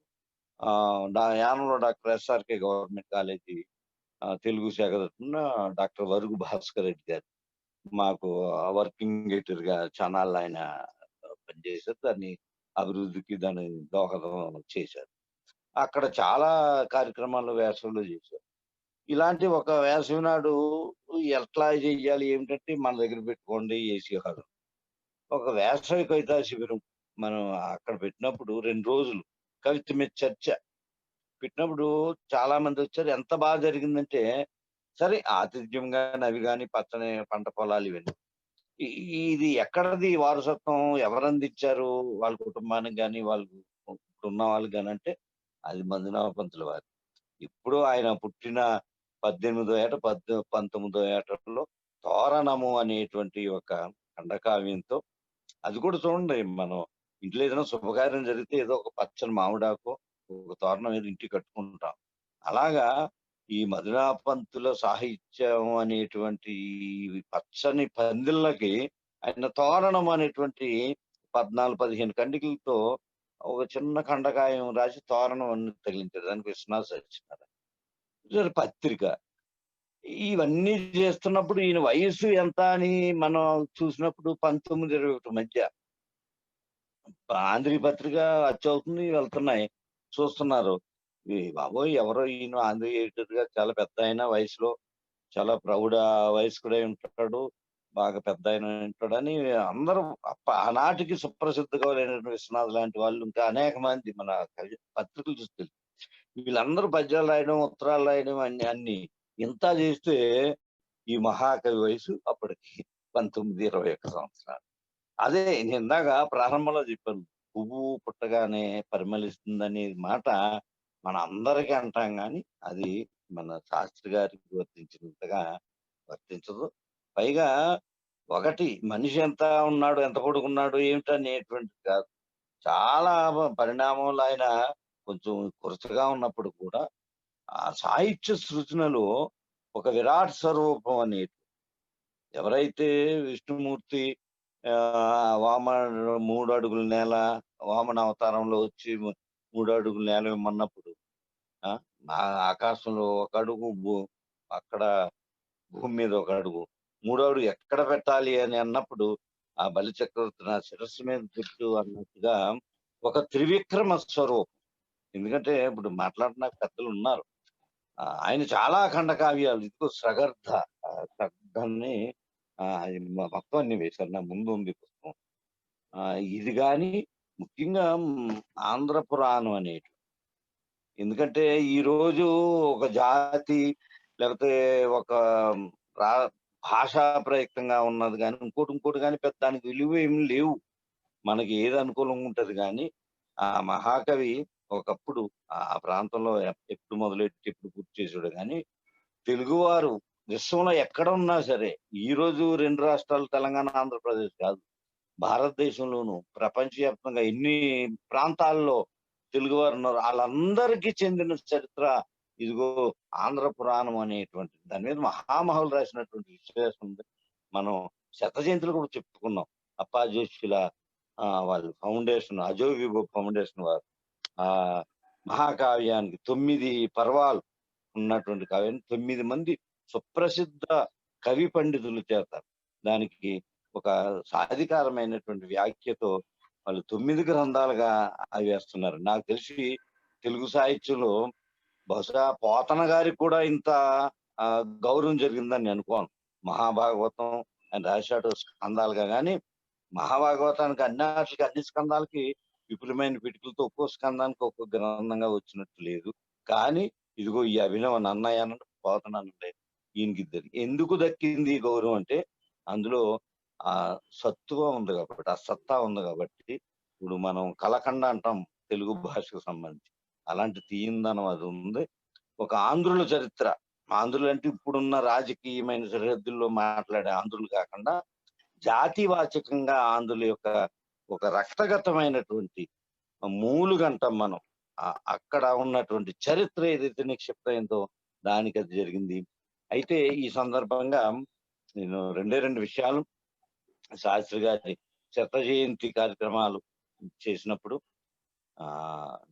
సాహిత్య అకాడమీ న్యూఢిల్లీ వారు దాన్ని ఒక రోజంతా ఒక సెమినార్ చేయడం, ఆ కార్యక్రమంలో ప్రసిద్ధులైనటువంటి చేత ప్రసంగాలు ఏర్పాటు చేసే క్రమంలో మధురాపంతుల ట్రస్ట్ వారు కానీ, మన మధురాపంతుల సత్యనారాయణ వాళ్ళ కుటుంబ సభ్యులు కానీ ఒక కీలక ప్రసంగం చేయడానికి నా పేరుని ప్రతిపాదించడం, దాన్ని అకాడమీ అంగీకరించడం, నేను భయపడుతూనే ఒక కళాప్రపూర్ణ అయినటువంటి ఒక కలకండ పద్యాలు మహాకావ్యాలు రాసినటువంటి ఒక కవి మీద ఒక కవి శత జయంతి సందర్భంలో, పైగా సాహిత్య అకాడమీ లాంటి కేంద్ర సాంస్కృతిక సాహిత్య సంస్థ నిర్వహించే దాంట్లో మనం కీలక ప్రసంగం చేయడానికి అవకాశం వచ్చింది. సరే, ఇది మనం ఎట్లా చేయగలమా లేదా అనేటువంటి ఒక సంశయం శంకనాలో ఉండేది. అయితే అదేంటంటే వారి యొక్క శత జయంతి సంచికని రూపకల్పన చేసే దశలో వారి మీద మహామహులందరూ రాసిన రచనలు చదవడం, వారి రచనలు చదవడం, ఇవన్నీతో ఒక చిన్నపాటి ధైర్యంతో ఆ రోజు నేను ఏమంటారు అది కీలక ప్రసంగానికి నేను పూనుకున్నాను. అందులో మహామహులు మన అకాడమీ తరఫున మా ప్రాంతీయ కార్యదర్శి మహాలింగేశ్వర దగ్గర నుంచి, మండల బుద్ధప్రసాద్ దగ్గర నుంచి, ఇప్పుడు మన మధ్య లేని రాపాక ఏకాంబరాజు, అనేక మంది గోదావరి జిల్లా నుంచి బయట ప్రాంతాల నుంచి కూడా వచ్చినట్టు అనేక మంది సాహిత్యవేత్తలు మహామహులైన వారి మధ్య శాస్త్రి గారి సాహిత్యం మీద ఒక కీలక ప్రసంగం చేయడం, అది అందరికీ నచ్చడం, అది నా అదృష్టంగా నేను భావిస్తున్నాను. చాలా గొప్పదైన అవకాశం. ఒక విశ్వవిద్యాలయ ఆచార్యుడిగా, లేకపోతే రిటైర్డ్ ప్రొఫెసర్గా, లేకపోతే ఒక కవిగా, ఇంకోటి విద్యార్థిగా చాలా సభల్లో చాలా మాట్లాడు.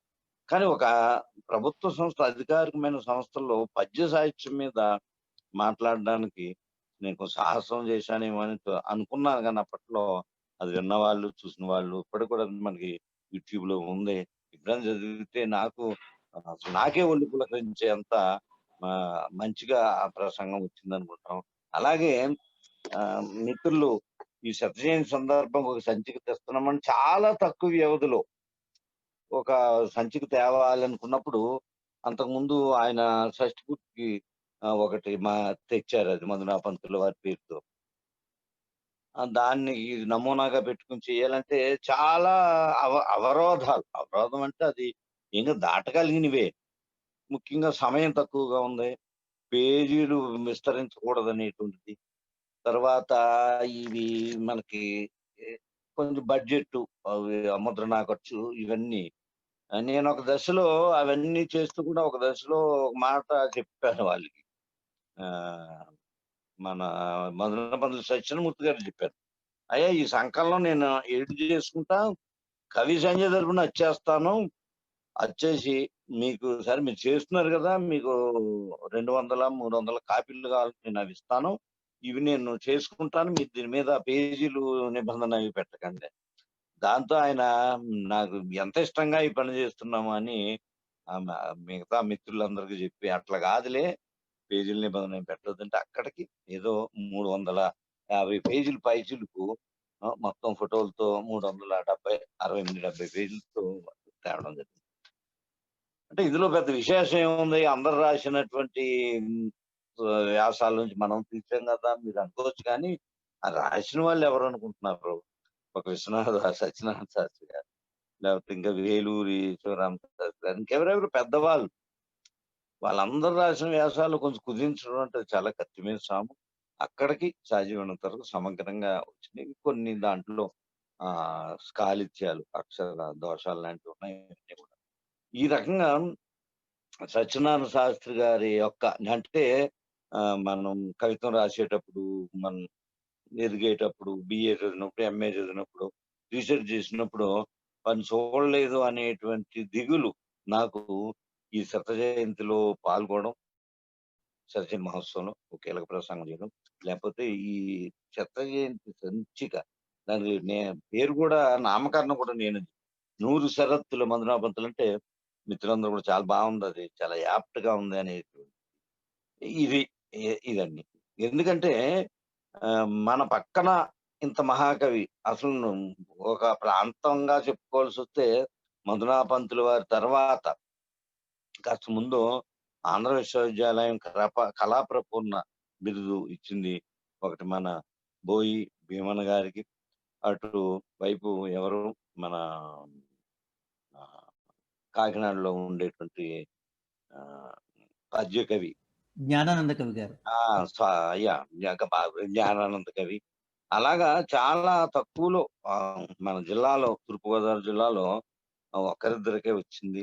అలాగా అట్ల విలువ తెలియదు. కళాప్రపూర్ణ అంటే కళాప్రపూర్ణ అని కాదు, కానీ ఒక మహాకవి చెప్తారు, మన భాషలో చెప్పాలంటే ఏదో రక్తాన్ని చెరగా పోసి కావ్యం రాశామని చెప్తారు. నేను ఇందులో చెప్పాను, ఆవిష్కరణ మన శత జయంతి సభలో చెప్పాను. ఆ మామిడి చెట్టుని అనేక సందర్భాల్లో చూసాం, ఆ కుటీరం వెనక ఉన్నటువంటి సత్యనారాయణ శాస్త్రి గారు ఇప్పుడు వెళ్ళిన మధునా పంతులు దాని విశేషాలు చెప్పేవాడు పెద్దదని.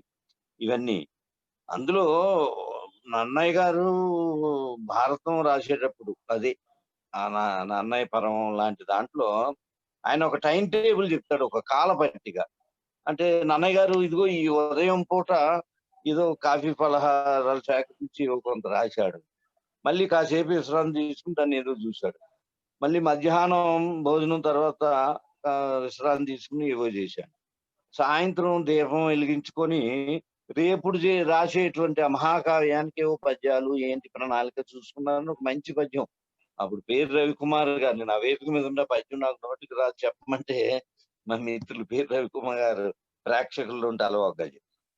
అంటే ఒక కవి యొక్క వ్యక్తిత్వము తను రాసే కావ్యంలో ప్రతిఫలిస్తుంది అనేటువంటిది ఒక సాహిత్య సంప్రదాయం మనం చూడగలిగితే.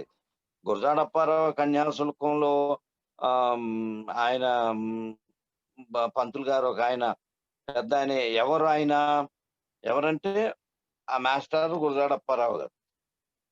లేదు విశ్వనాథ్ రాసిన దాంట్లో ధర్మారావు లాంటి వారు ఎవరు, అది విశ్వనాథ్కు సంబంధించి. లేదు బుచ్చిబాబు, కోటి గోపీచంద్ వీళ్ళు రాసినటువంటి నవలలో వీటిలో అందులో నాయక పాత్రలో ఉన్నటువంటి వారి యొక్క లక్షణాలను మనం చూసినట్లయితే వాళ్ళే ఆ రచయితల యొక్క వ్యక్తిత్వం తాలూకు అందులో మనకి కనబడుతూ ఉంటుంది.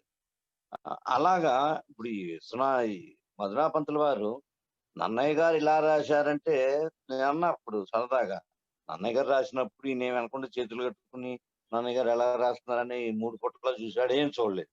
నన్నయ్య నెపంగా తన యొక్క రచనా క్రమం, ఒక కవి రచనా క్రమం ఎట్లా ఉంటుందో, ఈ కాలపట్టిక నన్నయ్యది కాదు, ఈ కాలపట్టిక మహాకవి మధునా పంతులు వారు. ఎందుకంటే ఆయనకి కుర్చీలు తీసుకెళ్ళిన వాళ్ళు చెట్టు కిందకి, ఆయనకి దొంగసాప తీసుకెళ్ళిన వాళ్ళు కాఫీ ఫలహారాలు తీసుకెళ్ళిన వాళ్ళు, నాన్నగారు పెద్దనాన్నగారు అని వెళ్ళిన వాళ్ళు, వీళ్ళందరూ చెప్పిన విషయాలు ఏంటంటే ఆ సమయానికి ఆయనకి అన్నీ చేయకూడదు. అందు గురించి ఈ కవి నన్నయ్య వ్యక్తిత్వము అది మన మధునా పంతుల వ్యక్తిత్వం అని నేను అక్కడ సరిగ్గా ఆ రోజు సరిగ్గా సరిగ్గా నిరూపించలేకపోయిన విషయం సూచన ప్రాయంగా చెప్పాను. ఇది మొత్తానికి మధునా పంతుల వారి గురించి. ఎందుకంటే ఒక్కోసారి రావిశాస్త్రి గారు అన్నట్టు మన పక్కన ఇంత పెద్ద మహాకవి ఉంటాడు, మన పక్కన ఏదో ఒక విశేషమైనటువంటి ఆరోగ్య విశేషమైన గొప్ప వైద్యానికి చెందినటువంటి గొప్ప వృక్షం ఉంటుంది, లేకపోతే గొప్ప నది ఉంటుంది, లేకపోతే గొప్ప ప్రాంతం ఉంటుంది. వాటిని మనం చూసి చూన్నట్టు పోతాం. అవి ఎవరైనా పక్క వాళ్ళు చెప్పినప్పుడు, ఇంకొకరు చెప్పినప్పుడు అవునా మన ఇంటి పక్కనే ఇది ఉందా అని. ఇప్పుడు తూర్పుగోదావరిలో ద్రాక్షారం పక్కన వెల్ల అనే ప్రాంతం ఉంది. వెల్ల అనేటువంటిది మన అందరికి తెలుసు, అది పచ్చకామెర్లకి వచ్చేటప్పుడు ఏదో పసర వైద్యం చేసేది. కానీ అది దేశవ్యాప్తంగా వెల్ల పేరు ఉంది, కానీ చాలా మందికి తెలియదు. మనం ఇంగ్లీష్ మధురకో ఇంకోదానికి వెళ్తాం కానీ దాని మీద నమ్మకం లేక, అంటే దాని ప్రాశస్యం పక్కవాడు గ్రహించడు, ఎక్కడో గ్రహిస్తాడు. అలాగా శాస్త్రి గారు మన పక్కనే ఉన్నారు, మన వెనక ఉన్నారు, మన ముందు ఉన్నారు, మన సాహిత్యం అంతా ఆవరించున్నారు. అది ప్రక్రియ ఏదన్నా కాదు. ఈరోజు మొన్నెవరో జాషువా గారి గబ్బిలాన్ని వచన సాహిత్యంలో వచన గబ్బిలం అని మార్చారు. రేపు ఎవరైనా ఆంధ్ర పురాణంని సరే ఎవరికన్నా ఇది చదవడానికి ఇబ్బంది అవుతుందా, మనకు ఆ సాంప్రదాయం ఉంది. వచనములో రామాయణ భారతాలను పురాణాలను చెప్పే పిలకా గణపతి శాస్త్రి గారి దగ్గర నుంచి చాలా మంది, గుర్బండప్పల స్వామి రాశారు కదా వచన భారతం వచనం. అలాగా వచనంలో ఆంధ్ర మహాపురాణం రాసేటువంటి ఒక సందర్భం ఏదన్నా వస్తే, అలాంటి దానికి నన్ను ఏదన్నా ప్రేరేపిస్తే అది నాకు అర్థమైతే ఆ మహాకావ్యం మధునా పంతుల వారి ఆంధ్ర మహాపురాణం వచనానువాదం అని. ఆయన ఎంత వచనం రాశాడో అంత దానికి ధీటుగా మనం వచనంలో ఆయన పద్యంలో చెప్పిన దాని సొగసు తగ్గకుండా రాసేది నేను కాదు, ఇంకొక ఆలోచన వచ్చింది. అంతమంది వింటున్నారు, మనం పద్య ప్రియులందరూ వింటున్నారు, మధునా పంతుల వారి అభిమానులందరూ వింటున్నారు, మధునా పంతుల ట్రస్ట్ రాజమండ్రి వాళ్ళంతా వింటున్నారు. ఇది ఎక్కడో దేశ విదేశాల్లో పోతుంది. ఎవరైనా దీనికి ఒకవేళ ఇది కష్టంగా ఉంది ఇంత ఎవరు చదువుతారంటే హాయిగా మరి అట్లా గణపతి శాస్త్రి గారు చెప్పినట్టు పులిపండ రాసినట్టు ఎవరన్నా ఆంధ్ర పురాణం వచనానువాదము అనేటువంటిది హాయిగా చెప్తే అది చాలా బాగుంటది. అది కూడా ఒక ప్రక్రియ, పద్యానికి పద్యం లాంటి అనుకూర్తి.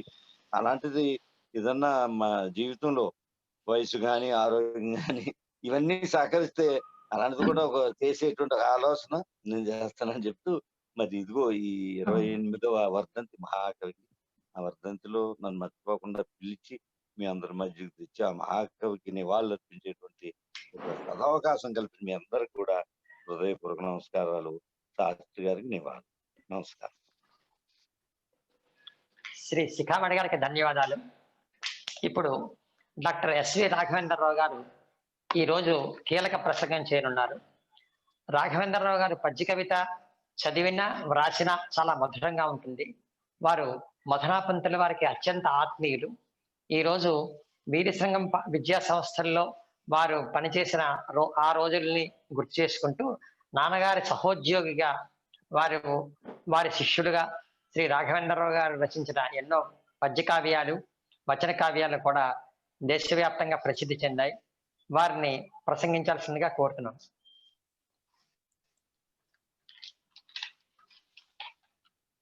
వెన్నెలవన్నెమై మెరుపు వెల్లని వల్వలు వీణెదాల్చియున్ వెన్నెల చల్వచూపులను వెల్లువగొల్పు కృపారసంబునన్ వెన్నెల వంటి కీర్తిని ఇలా విద్యలు నేర్చిన వారికిచ్చుతు వెన్నెల వేకేళ హంసపై వేడుక వచ్చడు వాణి కొల్చెదన్. నేడు మహాకవి మధునాపంతులు వారి 28వ వర్ధంతి మహోత్సవాన్ని మనం నిర్వహించుకుంటున్నాం. ఈ మహోత్సవాన్ని ప్రారంభించిన మధునాపంతుల ట్రస్ట్ అధ్యక్షులు, రాష్ట్రపతి పురస్కార గ్రహీత, మానసాధినేత డాక్టర్ కర్రి రామారెడ్డి గారికి నమస్కృతులు. నా ముందు ప్రసంగించిన దేవదానవరాజు గారికి, శిఖామణి గారికి నా నమస్కారాలు. శ్రోతలందరికీ నా కృతజ్ఞతాంజలి.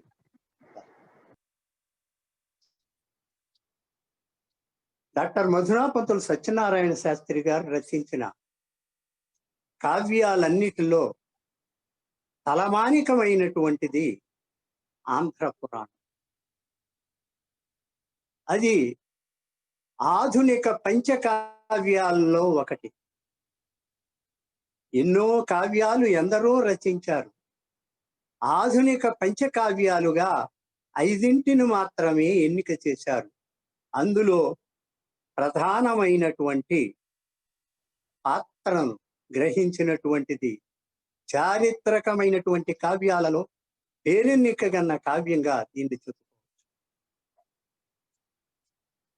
ఈ కావ్యంలో ఆయన మన తెలుగు నేలను ఏలినటువంటి ఏలికల యొక్క సారస్వత కళాసేవలను పద్యకావ్యంగా అపురూపంగా వర్ణించడం చాలా సమంజసం, విశేషమైనటువంటిది. ఎందుకంటే ఆయనే చెబుతారు, ఏవో ఎక్కడెక్కడో ఉన్నటువంటి చరిత్రని కొంటగుర్తులుగా ఉన్నవన్నిటినీ కూడా కలిపి ఇది చరిత్ర కావ్యంగా రాయడం చాలా కష్టము అని. ఆయన ఈ విధంగా అపురూప పద్య కావ్యంగా మలిచిన శిల్పి, మహాకవి, కళాప్రపూర్ణ, ఆంధ్ర కల్హణ డాక్టర్ మధునాపంతులు సత్యనారాయణ శాస్త్రి. మంగళాదీని, మంగళ మధ్యాని, మంగళాంతాని కావ్యాని అని కావ్య లక్షణానికి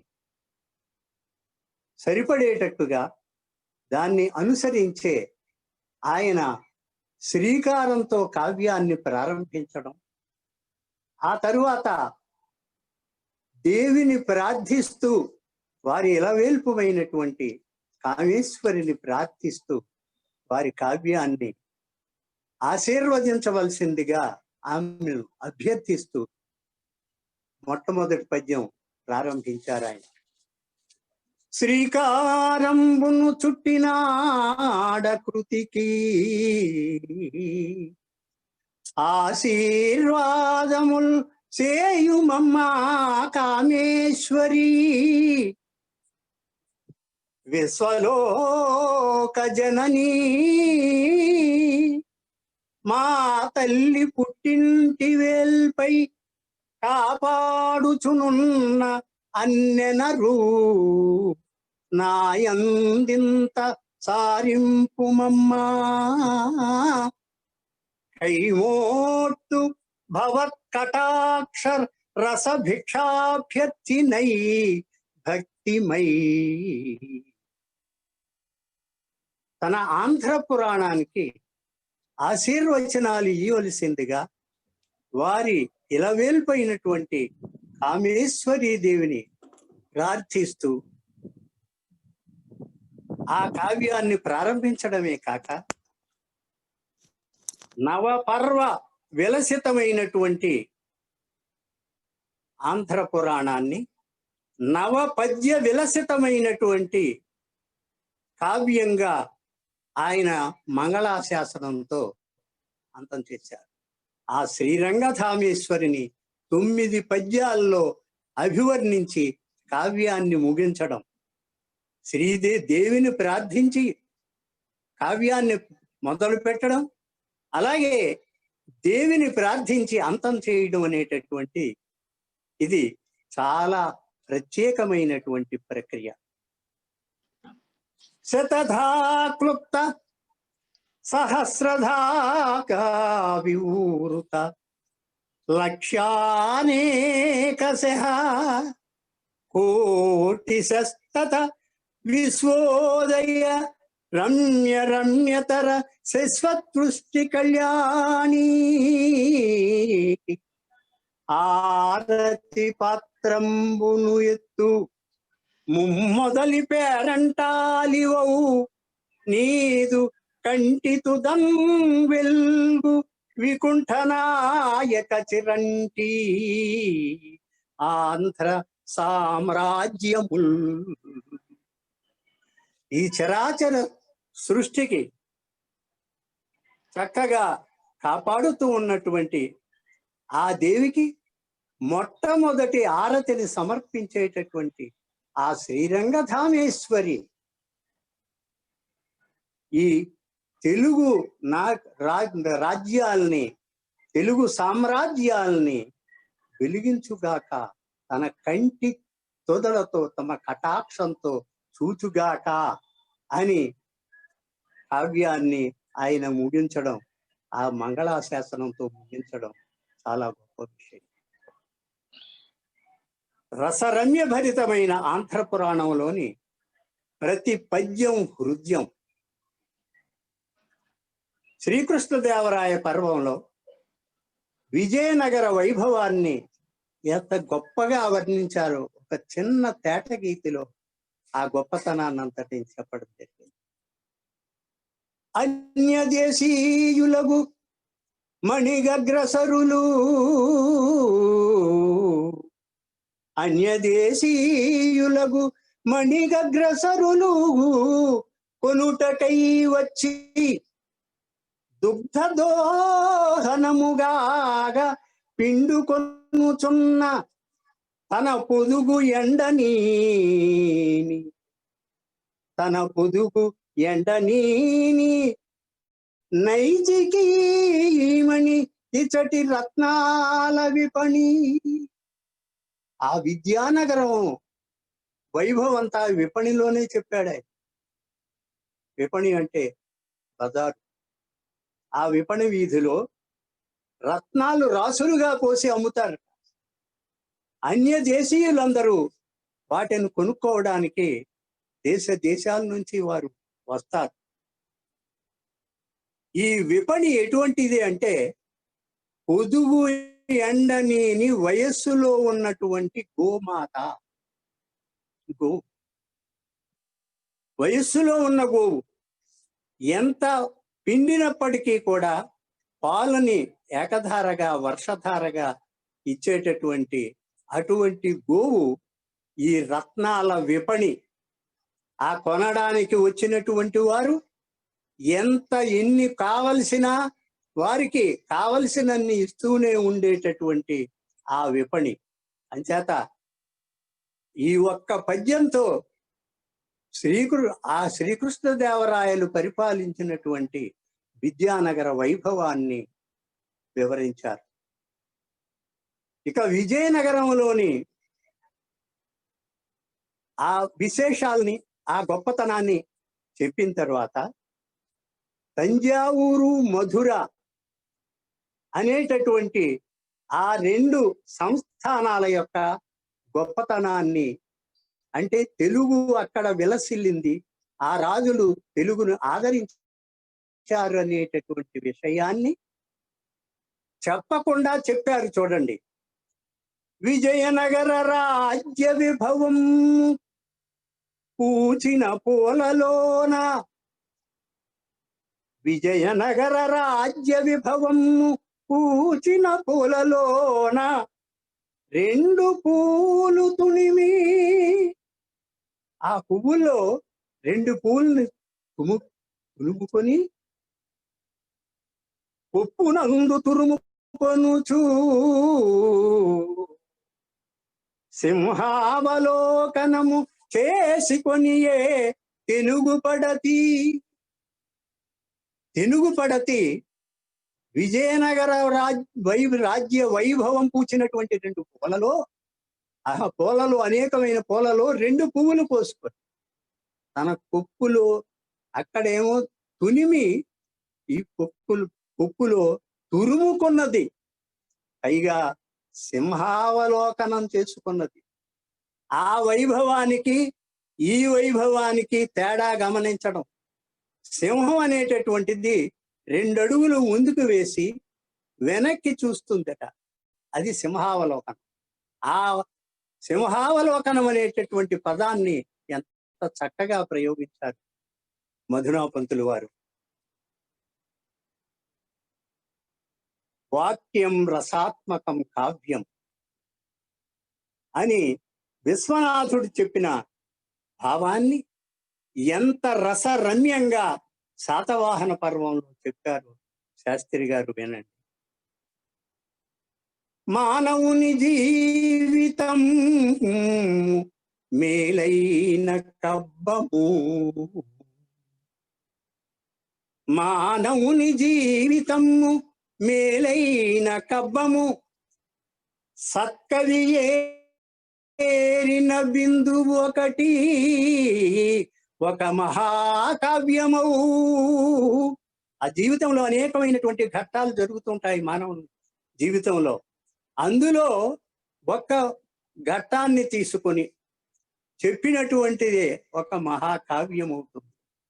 అది సుకవిజాలు, అదే సుకవి యొక్క ప్రవాహంగా నడిచిపోతుంది. ఆ ఒక్క విషయాన్నే విస్తరించి ఆయన చెబుతాడు ఆ మహాకవి. కావ్యతా సిద్ధికి ఒక్క శ్లోకమ్మె చాలు, వాక్యం రసాత్మకం కావ్యం అన్నట్టుగా కావ్యతా సిద్ధికి ఒక్క శ్లోకమ్మె చాలు. కావ్యత్వం సిద్ధించడానికి ఒక్క శ్లోకమే కాదు చాలు, ఒక్క పద్యమే చాలు, ఒక వాక్యమే చాలు. మధునా పంతులు వారు కరుణ రసాన్ని చాలా చక్కగా పోషిస్తారు. చాళుక్య పర్వంలో నన్నయ్య భట్టు గంటం ఆగిపోయినటువంటి ఘట్టాన్ని కరుణ రస ప్లావితంగా రచించారు శాస్త్రి గారు. ఆయన గంటంతో మహాభారతాన్ని రాయడం మొదలుపెట్టారు అని ఒక పద్యం చెప్తూ, కాలం ఎంత గతించిపోయినను ఆ కల్పాంత సంస్థాయిగా, కాలం ఎంత గతించిపోయినను ఆ కల్పాంత సంస్థాయిగా, నేలం నిల్వ గజాలు వ్యాస కవితా నిర్మాణమున్ భాషలో ఆలాపింపగా. మన తెలుగు భాషలో సంస్కృతంలో రచించినటువంటి ఆ వ్యాస భారతాన్ని తెలుగులో భాషలో ఆలాపింపగా, పంచమ శృతి గరీయ సాధు సన్మాధురీ శ్రీలను. కోకిల పంచమ శృతిలో ఆలపిస్తుంది. ఆ తరువాత కోకిలు చెప్తున్నారు చూడండి. పంచమశ్రుతి గరీయ సాధు సన్మాధురీ శ్రీలం నన్నయ కోకిలంబు సవరించన్ గంటపుం కంఠమున్. గంటం అనేటటువంటి కంఠంతో నన్నయ్య అనేటటువంటి కోకిల పంచమస్వరంలో ఆలాపించడం మొదలుపెట్టింది. ఆయన కావ్యాన్ని రచించడానికి పూనుకున్నాడు అనేటటువంటి ఆ శ్రీకారం చుట్టినటువంటి ఆ విషయాన్ని ఎంత చక్కగా చెప్పారో. ఇక చక్కగా రచించిన తర్వాత తీగల్ సాగి మహాప్రవాహగతి రీతిన్ పోవగా, మహాప్రవాహం లాగా తీగలా సాగి వెళ్ళిపోతుంది ఆయన రచన ప్రవాహం. కాల దుర్యోగపుం పెనుగొండ అడ్డుపడి, కాల దుర్యోగము అనేటటువంటి పెద్ద కొండ అడ్డంగా వచ్చింది ఆ ప్రవాహానికి. ఆయుర్వేగము ఆగింప, ఆయుష్ అనేటటువంటి వేగాన్ని ఆగింపగా, భాషా గర్భంబున చిచ్చు నింపి, తెలుగు భాష యొక్క గర్భంలో చిచ్చును రేపి, కవిపక్షం బెల్ల కంపింపగా, ఆది కావ్యాన్ని తెలుగులో వ్రాస్తున్నటువంటి ఆయన గంటం ఆగిపోయేటటువంటి పరిస్థితి వచ్చిందే అని కవిపక్షం అంతా కూడా ఆ కంపింపగా, ఆగన్ గంటము కంట నీరిడే చాళుక్య శ్రీ అశక్యంబుగా, గంటం ఆగిపోవడంతో కంట నీరిడి చాళుక్య శ్రీ అశక్యంబుగన్ కంట నీరిడే. చాళుక్యగా రాజు అయినటువంటి రాజరాజ నరేంద్రుడు ఆంధ్రీకరణ చేయమని, వ్యాస భారతాన్ని ఆంధ్రీకరణ చేయమని నన్నయ్య భట్టారానికి తాంబూలం ఇచ్చి ఆయన్ని అర్థించాడు. అప్పుడు ఆయన మొదలు పెట్టినటువంటి ఇది 2.5 పర్వాలు అయిన తరువాత ఆయన గంటం ఆగిపోయింది అనే విషయం. దానికి నన్నయ్య గంటం ఆగిపోగానే చాళుక్య లక్ష్మి కంటనీరు పెట్టుకుందట. కవులందరూ కూడా కంపించిపోయారు. ఆయన యొక్క ఆయుర్వేగం, ఆయుష్ యొక్క వేగం ఆగిపోగానే, నన్నయ్య గంటం ఆగిపోగానే గౌతమి ప్రవాహం కూడా ఆగిపోయినట్టు అనిపించిందట. చాళుక్యశ్రీ విలపించడమే కాదు, ఆ నన్నయ్య గంటం ఆగిపోగానే ఇక్కడ గౌతమి ప్రవాహం. సాధారణంగా కవులు ఎంత గొప్పగా రచించినప్పటికీ కూడా వారి పరిసరాలని మరిచిపోకుండా వారి కావ్యంలో చూపిస్తూ ఉంటారు. ఈయన గౌతమి తీరవాసి మన మధునా పంతులు వారు అక్కడ ఉంటూ ఈ కావ్యాన్ని రచించడం అది జరిగింది. దాంతో గౌతమి ప్రవాహం ఆగిపోయినట్టుగా ఆ గోదావరి నదిని మర్చిపోకుండా తన కావ్యంలో పెట్టారు. చూడండి, ఆగినదల్ల నన్నయ్య మహారుషి గంటము కాదు. ఆగిపోయింది ఆయన నన్నయ్య ఋషి, నాన్ ఋషి కురుతే కావ్యం అన్నారు. ఋషి కానివాడు కావ్యం రాయలేడు అని. అంచేత నన్నయ్య ఋషి. ఆగినదల్ల నన్నయ్య మహారుషి గంటము కాదు. సాధువీచీగతి చాతురీ మధురుచి ప్రచురోత్తమ గౌతమీ ధునీ వేగమే ఆగిపోయననిపించి. ఆగిపోయింది ఆ గంటం కాదు, చక్కగా కెరటాలతో వీచుతూ ప్రవాహం వెళుతున్నటువంటి ప్రవాహం, ఆ గౌతమి నది యొక్క ప్రవాహం ఆగిపోయిందా అనిపించింది. రసజ్ఞుల డందముల్ పిపాసాగళితంబులై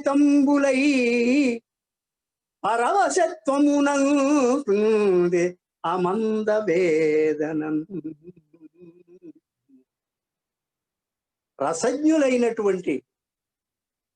రసజ్ఞులు కావ్య రసాన్ని ఆస్వాదించగలిగిన వారు అయినటువంటి సహృదయులైనటువంటి వారి యొక్క గుండెలన్నీ కూడా పిపాసతో, దాహంతో ఆగిపోయేలాగా, గళం బొంగురుపోయేటట్టుగా పరవశత్వాన్ని పొంది వారందరూ కూడా వేదనతో దుఃఖించారు అని చెప్పారు.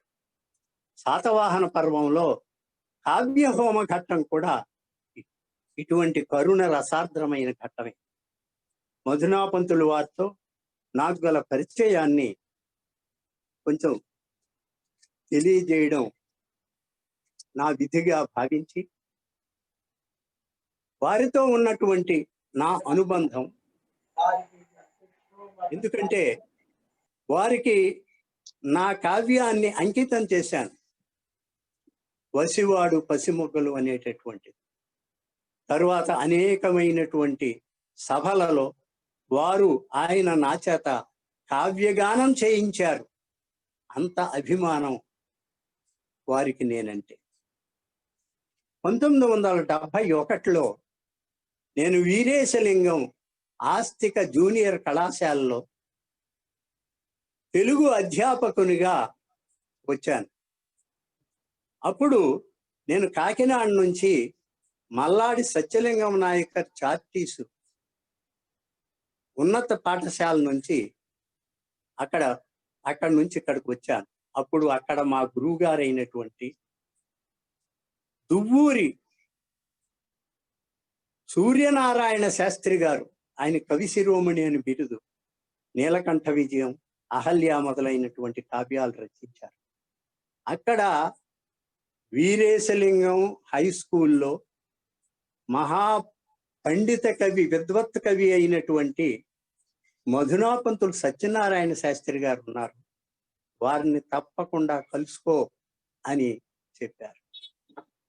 నేను ఇక్కడ చేరిన తరువాత వారి ఇంటికి వెళ్ళి వారి ఆశీర్వచనం తీసుకొని, ఏదో మాటలలో నేను మా మాతామహులు ఊరు టీ కొత్తపల్లి, యానం రేవు దాటిన తర్వాత వెళ్ళేటువంటి టీ పోలవరం దగ్గర ఉన్నటువంటి టీ కొత్తపల్లి అని చెప్పారు.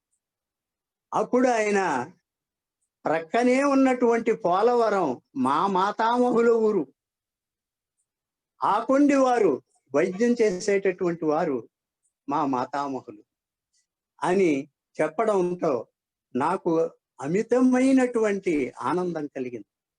ఎందుకంటే మాకు సెలవులు ఇచ్చినప్పుడల్లా మేము అమ్మమ్మ గారు ఇంటికి వెళ్ళిపోతూ ఉండేవాళ్ళం. అక్కడ ఉండేటటువంటి ఆ ఆకర్షణ, ఆ కాలువలో ఈతలు కొట్టడం, కందికాయలు కాల్చుకు తినడం, ముంజులు తినడం, ఈ మొదలైన మామిడికాయలు తినడం, ఈ మొదలైనటువంటి వాటి ఆసక్తి. అప్పుడప్పుడు మా తాతగారు, మా మామయ్యలు ఆకొండి వారి ఇంటికి మందుల కోసం పంపిస్తూ ఉండేవారు. ఆ విషయం వారికి చెప్పాను. చెప్పేటప్పటికీ, ఓహో మా మాతామహులు మీ మాతామహులు ఆ విధంగా సంబంధం ఉంది. ఇప్పుడు మీరు వీరేశలింగ సంస్థలోను, నేను వీరేశలింగ సంస్థల్లోను తెలుగు శాఖలో నిర్వహిస్తున్నాం అని ఆయన చెప్పడంతో నా అభిమానానికి అంతం. అప్పటి నుంచి వారికి నేను రచించినటువంటి నా రచనలన్నీ కూడా వారికి ముందుగా చూపిస్తూ ఉండేవాడిని.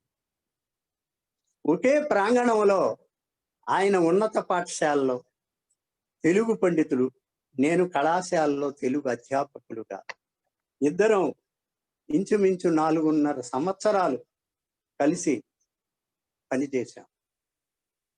మధునాపంతులు సత్యనారాయణ శాస్త్రి గారు, వారి అబ్బాయి కీర్తిశేషులు వెంకటాచలపతి గారు అక్కడ గణిత శాస్త్రం బోధించేవారు.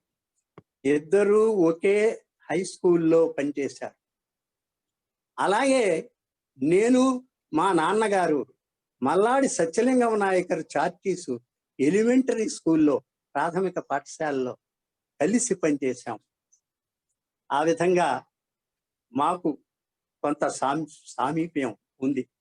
మధునాపంతులు వారు పదవీ విరమణ చేసినప్పుడు 1974లో మా కళాశాల తెలుగు శాఖ తరఫున వారికి ఘన సన్మానం చేసి నేను రచించినటువంటి పద్యాలు సమర్పించాను. సన్నిధానం నరసింహ శర్మ గారు నాకు కనపడినప్పుడల్లా ఆయన అంటుండేవారు, మీరంటే శాస్త్రి గారికి, మా గురువు గారికి చాలా అభిమానం, పద్యం బాగా చదువుతారు అనేటటువంటి అభిమానం ఉంది. అంచేత మీ కవితా ఖండికల్ని ఆయనకి పుస్తకంగా వేసి అంకితం చేస్తే బాగుంటుంది అని చెప్పారు. రోగి పాలే కోరుకుంటాడు, వైద్యుడు పాలే ఇచ్చాడు అన్నట్టుగా నేను ఆ విధమైనటువంటి అభిప్రాయంలోనే ఉండేవాడిని. చిరకాల వాంఛ అది కూడా నాకు. వారికి నా కవితా కన్య అయినటువంటి వసివాడు పసిమొగ్గలు అంకితం చేశాను. అంకిత పద్యం వినండి. మధుతుల్యం మృదూక్తులు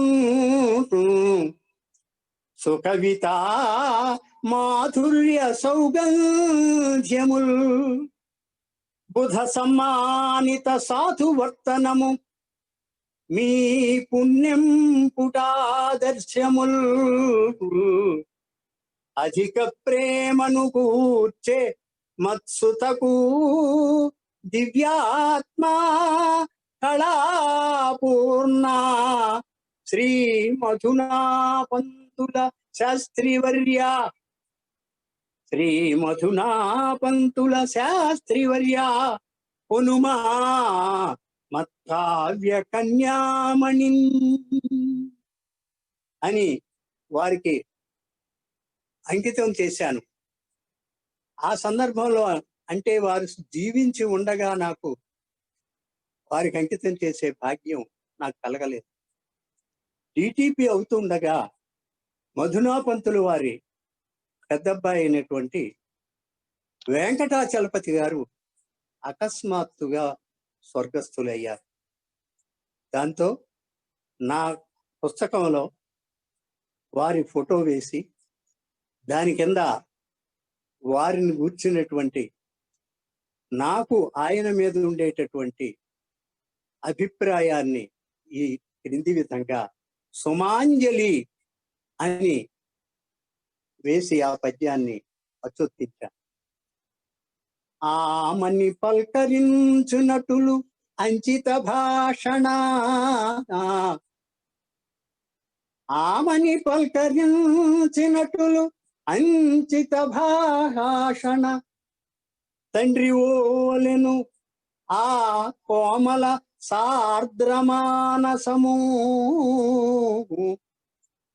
కోపమిరుంగని సౌమ్యవర్తనల్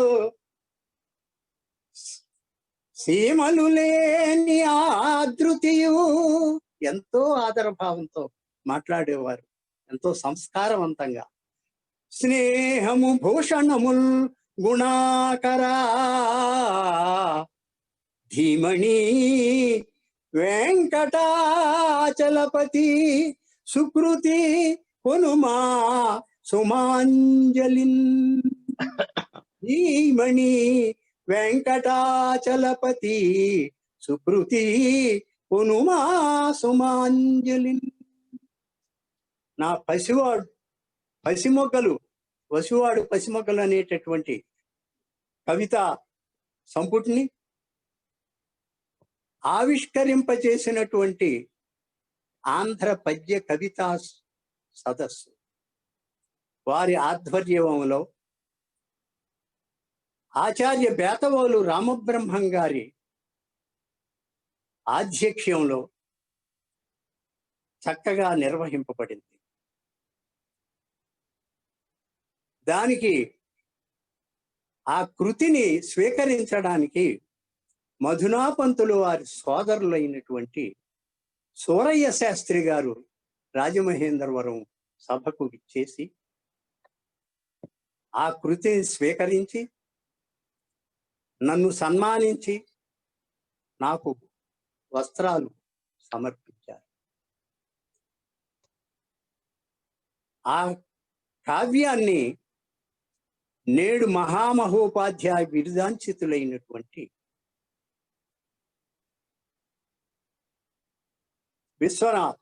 విశ్వనాథ గోపాలకృష్ణ గారు ఆవిష్కరించారు.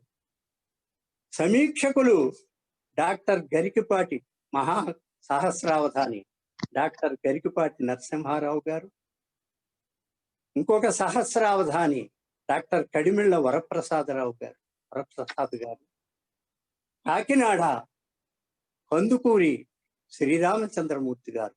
ఈ ముగ్గురు దిగ్గజాలు నా కావ్యాన్ని సమీక్షించారు. ఈ విధంగా వారితో ఉన్నటువంటి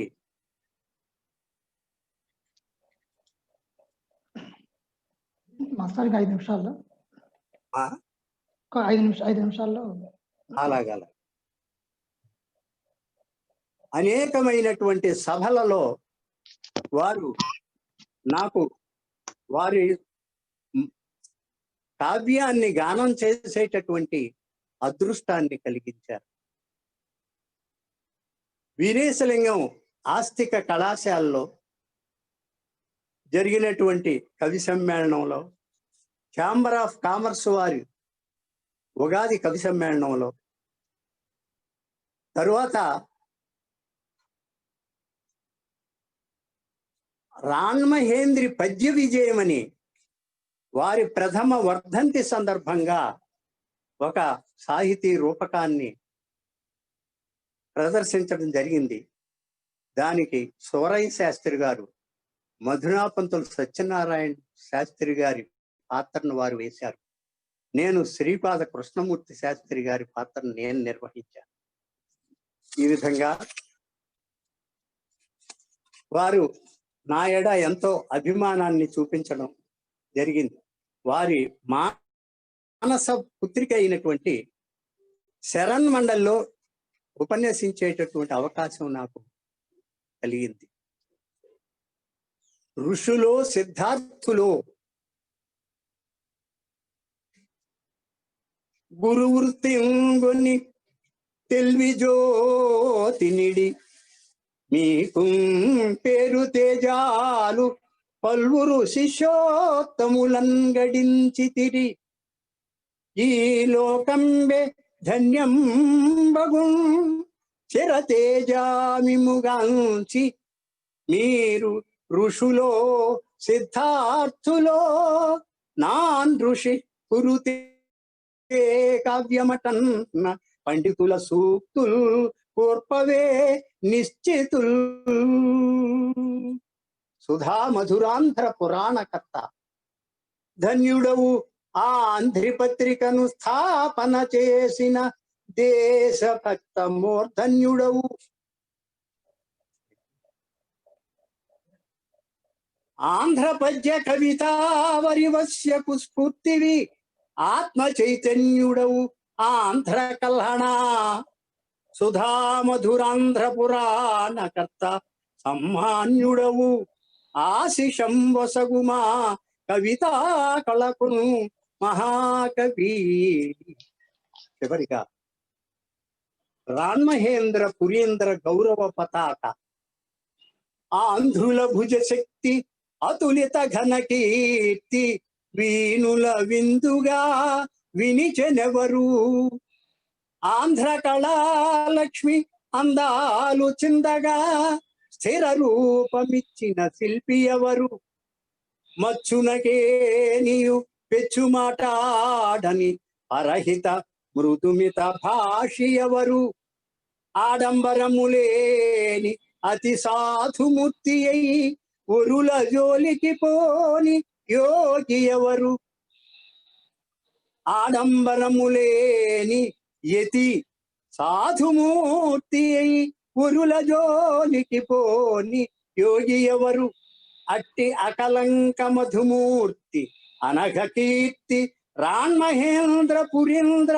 గౌరవ పతాక రాన్మహేంద్ర పురీంద్ర గౌరవ పతాక సరస సత్యనారాయణ శాస్త్రి సుకవి శతజయంత్యుత్సవం పులు జరిగే ఘనత ఆంధ్ర జనత విభవయుత సాంధ్ర పండితి.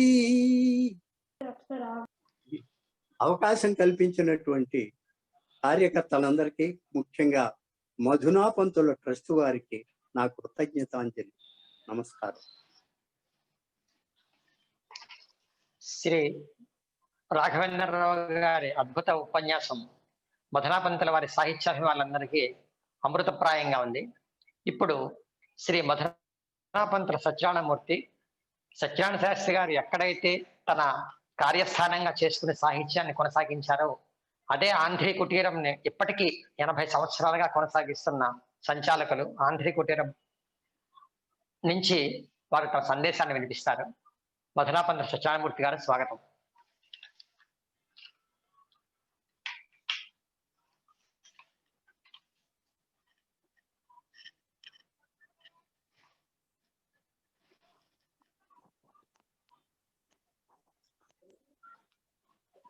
నమస్కారం. వినపడుతుందా? వారు అన్నగారు. సభకి నమస్కారం. 1992 వరకు ఆంధ్రీ కుటీరం పెదనాన్నగారు నాన్నగారు నిర్దేశకత్వంలోనే నడిచింది. 92 తర్వాత నేను ఆంధ్రీ కుటీరం బాధ్యతలు ఐచ్ఛికంగా తీసుకున్నాను. ఎందుకంటే ఆంధ్రీ కుటీరం ఆంధ్ర పురాణ అవతరణ వేదిక, ఆంధ్రీ పత్రిక కార్యస్థానం,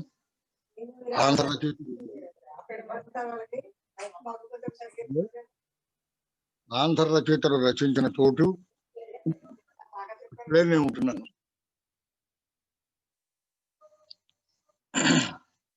చెన్నుగ గుజ్జుగా ఒడలు చేసిన తీయని మావిగున్నయుండున్నది మా గృహంబునకు ఉత్తర భాగమునందు మూల. ఆ అన్నువ మొక్క కింద 5-6 దినాలు పరిశ్రమించి నే బండికి బొమ్మరిల్లొకటి భద్రముగా నిరుపద్రవంబుగా. ఇది తోరణంలో పద్యం. అంటే తన 14 ఏటో 15 ఏటో రచించి తన 18వ ఏట ప్రచురించినటువంటి పుస్తకం. ఆ తర్వాత ఆంధ్ర పురాణ రచన శతథాక్లుప్త సహస్రథావివృత లక్షానేకశ కోటిశస్తత విశ్వోదయ రమ్య రమ్యతర సృష్టి కళ్యాణికారతి పాత్రమునెత్తు మొదలి పేరంటాలివవు నీదు కంటితుదం వెలుగు వికుంఠనాయక చరంటి ఆంధ్ర సామ్రాజ్యముల్. ఆ మొదటి పద్యానికి ఈ రెండో పద్యానికి మధ్య చేసిన సుదీర్ఘమైన సాహిత్య ప్రస్థానం పెదనాన్న గారిది. దాదాపు నాకు 22 సంవత్సరాల వయసు, అంటే నాకు 4 ఏళ్ళు అప్పుడు ఆంధ్ర పురాణం ప్రచురింపబడింది. నాకు 22 సంవత్సరాలు వస్తే కానీ నా చేతికి ఆంధ్ర పురాణం రాలేదు. చదువుకున్నాను. తర్వాత భాషా పుణ్యం చదువుతుండగా కొంత ఇష్టంగా చదువుకున్నాను. క్రమేణా అర్థం చేసుకున్నాను. ఆయన కాలం చేసిన తర్వాత ఈ బాధ్యత మనం తీసుకుని ఏ లక్ష్యం కోసం అయితే ఆయన పనిచేస్తున్నారో ఆ లక్ష్యం సాధించాలనేటువంటి ఉద్దేశంతో ఆంధ్రీ కుటీరం నడుపుతున్నాం. ఈ ఆంధ్రీ కుటీర ఆధ్వర్యంలో జరిగిన అనేక సాహిత్య కార్యక్రమాలు ఉన్నాయి. శిఖామణి చెప్పారు, ఇతరులు చెప్తారు. చాలా సంతోషంగా గొప్పగా జరిగిన కార్యక్రమం ఏది అంటే మొన్నటి శత జయంతి మార్చి 5వ తారీఖున జరిగిన శత జయంతి. ఈ శత జయంతికి వారి కావ్యాలు గ్రామం అంతా ఊరేగించాం. పల్లకి మీద పెద్దలందరూ వచ్చారు, అద్భుతమైన ప్రసంగాలు చేశారు. ఢిల్లీ నుంచి పల్లి దాకా అనే మాట ఒకటి ఉంటుంది కదా, అలాగే ఢిల్లీ నుంచి కేంద్ర సాహిత్య అకాడమీ బృందం వచ్చారు, మహాలింగేశ్వర్ వచ్చారు. దగ్గరుండి ఈ కార్యక్రమం అంత అద్భుతంగా జరిగింది. ఇది చాలా నాకు సంతోషకరంగా ఉంటుంది. నేను ఇంతకన్నా ఏం మాట్లాడను, ఎక్కువ మాట్లాడే సందర్భం కాదు. అంచేత మా మణిబాబుని మాట్లాడమని కోరుతున్నాను. నమస్కారం.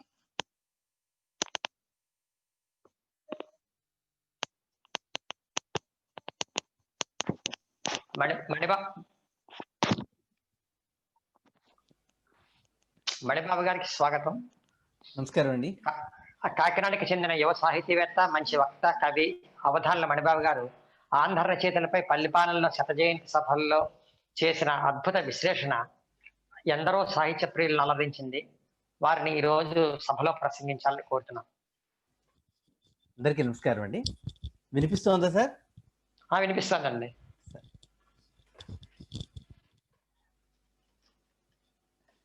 శాస్త్రి గారి సాహితీ వరివశ్యన గురించి, ఔన్నత్యాన్ని గురించి వివరించినటువంటి ఆచార్య శిఖామణి గారికి, అలాగే ఆంధ్రీకుటీరం నుంచి తాను అందిపుచ్చుకున్నటువంటి ప్రేరణ గురించి శాస్త్రి గారి జ్ఞాపకాలను, హాస్యోక్తులను పంచుకున్న సుప్రసిద్ధ సాహితీవేత్త దేవదానందరాజు గారికి, ఆంధ్రపురాణ పైన ఒక సమగ్రమైనటువంటి ఉపన్యాసాన్ని రాగయుక్తంగా పద్యాలను ఆలాపిస్తూ చేసినటువంటి ఆచార్య రాఘవేంద్రరావు గారికి, మంధనాపంతుల కుటుంబ సభ్యులందరికీ, ట్రస్ట్ వారికి అందరికీ నమస్కారం. శాస్త్రి గారి అముద్రిత రచనల్లో ఒక చోట ఈ మధురత ప్రస్థానంలో ఒక వాక్యం కనిపిస్తుంది మనకి. సత్కవిత నిన్ను భక్తి భజయించుచుంటి జీవితార్థత్వము చేకూర్పవే అని శాస్త్రి గారు ప్రార్థించినట్లుగా ఒక వాక్యం కనిపిస్తుంది. బహుశా ఆయన అలా ప్రార్థన చేసినప్పుడు ఆ సత్కవిత తథాస్తు అని ఉంటుంది. అందుకే ఆయన కోరినట్లుగానే జీవన సార్థక్యాన్ని పొందారు. అందుకు సాక్ష్యం ఏమిటంటే, వ్యక్తి జన్మించిన 100 ఏళ్ల తర్వాత అతడు ఈ సాహిత్యాన్ని మనకు విడిచిపెట్టి, ఈ భూమిని విడిచిపెట్టి వెళ్ళిన 28 ఏళ్ల తర్వాత కూడా ఈనాడు ఈ మాధ్యమం ద్వారా కూడా మనం ఈ సాహిత్య సభను నిర్వహించుకుంటున్నామంటే ఒక కవికి సార్థక్యం అంతకన్నా ఏముంటుంది? కేవలం శాస్త్రి గారికి ఇంతటి ఘనత రావడానికి కారణం వారి సాహిత్యం మాత్రమే కాదేమో, ఒక గొప్ప సంస్కారమేమో నేను అనుకుంటాను. ఇందాక శిఖామణి గారు కూడా ఒక మాట అన్నారు, కవితాలుకు సంస్కారం అతడి కావ్యాలన్నింటిలో ప్రతిఫలిస్తూ ఉంటుంది అని చెప్పారు. సుప్రసిద్ధ సమకాలీన సాహితీవేత్తలతో వారు చేసినటువంటి ఈ లేఖల ద్వారా జరిగినటువంటి ఇదంతా కూడా ఈ జీవన రేఖలు, సాహితీ లేఖలు అనేటువంటి పుస్తకంలో పొందుపరిచారు. ఇందులో చాలా గొప్ప విషయాలు మనకు కనిపిస్తాయి. అందులో ఒకటి ఏమిటంటే, వసుంధర అనేటువంటి ఒక విషాదాంత కథాకావ్యాన్ని శాస్త్రి గారు రాసినట్లు దానిని పరిశీలనార్థం వేలూరి శివరామ శాస్త్రి గారికి పంపినప్పుడు అందులో కొన్ని దోషాలు ఉన్నాయి అని ఆ జాబితానంతటిని ఉత్తరంలో తెలియజేస్తారు శాస్త్రి గారు, వేలూరి శివరామ శాస్త్రి గారు. దానికి జవాబునిస్తూ మధునాపంతుల సత్యనారాయణ శాస్త్రి గారు, అయ్యా మీరు చెప్పిన వాటిలన్నింటికీ కూడా ఉదాహరణలు ప్రాచీన కావ్యాల్లో ఉన్నాయి, అయితే సమర్థించుకొనవలసిన అవసరం ఏముంది, సవరించిన తీరిపోవును అని జవాబిస్తారు. ఎంత గొప్ప సంస్కారం, పెద్దల పట్ల ఎంత గౌరవం, అది ఈ కాలంలో మనం అంతగా ఆశించలేమేమో అనిపిస్తూ ఉంటుంది. కేవలం తనకంటే పెద్దల పట్ల ఆ సంస్కారాన్ని, ఆ గౌరవాన్ని చూపించడమే కాదు, ఆ గౌరవాన్ని అందుకున్న దాఖలాలు కూడా శాస్త్రి గారి జీవితంలో కనిపిస్తాయి. నేను ఆశ్చర్యపడ్డ సన్నివేశం ఏంటంటే, సాధారణంగా మనం ఏదైనా ఒక రచన, కవిత్వము, కథ ఏదైనా రాసినప్పుడు మన కుటుంబ సభ్యులు, మన అన్నదమ్ములు అవి చదవడం, వాటి అభిప్రాయాలను చెప్పడం అనేది చాలా సాధారణమైన విషయం. అయితే సూరయ్య శాస్త్రి గారు దేవీ నవతి పేరిట రాసినటువంటి పుస్తకంలో వారి ముందు మాటలో వినతి అనే పేరుతో కొన్ని వాక్యాలు రాశారు. అందులో ఒక మాట రాస్తారు, నేను రాసిన ఈ పద్యాలన్నీ కూడా మా అన్నయ్య గారికి వినిపించుకున్నాను, వారు వినడం నా పద్యాలకు ధన్యత అంటారు. చూడండి, సత్యనారాయణ శాస్త్రి గారు వారి పద్యాలను వినడమే పద్యాలకి ధన్యత అని భావించడం అనేది తొంత తమ్ముడు.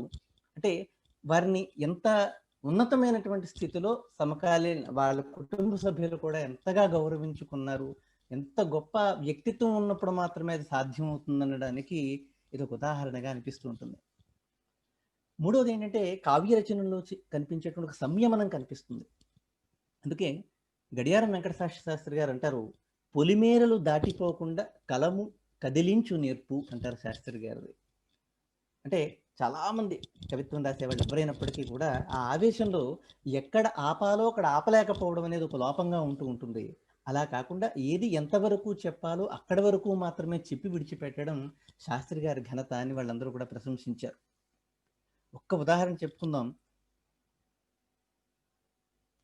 విశ్వమున రామగానంపు విత్తు జల్లి ఆకుమళ్ళను పెంచే త్యాగయ్య కృతులు అని కేళాకుడిలో చాలా చిన్న వయసులో వారు రాసినటువంటి దాంట్లో రాసుకున్నారనమాట. అంత గొప్ప వాక్యం పైన ఇందాక మనం చెప్పుకున్నట్టు దానికి ఉదాహరణగా అయితే చెప్పుకోవచ్చు అనమాట. సరే, మిగిలిన చాలా విషయాలు ఇప్పటిదాకా మాట్లాడుతున్నాం. సమయాతీతంగా ఒక్క మాటలో ముగించాలంటే, పునఃప్రతిష్ఠా పర్వంలో పోతన గురించి అంటూ ఒక మాట అంటారు, అతడు రాసులు ఓసే సర్వాంధ్ర జగతికి ఆరగింపుగ రసమయం పైన ఆస్తి అని. ఈ వాక్యం 100% కూడా సత్యనారాయణ శాస్త్రి గారి సాహిత్యానికి, సత్యనారాయణ శాస్త్రి గారి వ్యక్తిత్వానికి కూడా సరిపోతుంది అని తెలియజేస్తూ, ఇంత గొప్ప సభలో పెద్దలందరితో పాటుగా నాకు మాట్లాడడానికి అవకాశం ఇచ్చిన మీ అందరికీ ధన్యవాదాలు తెలియజేస్తూ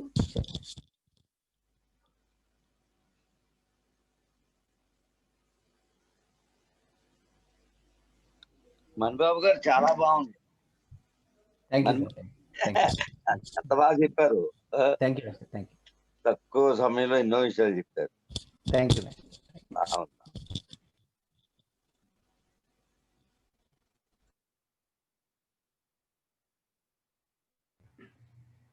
అయ్యా శేఖర్ గారు.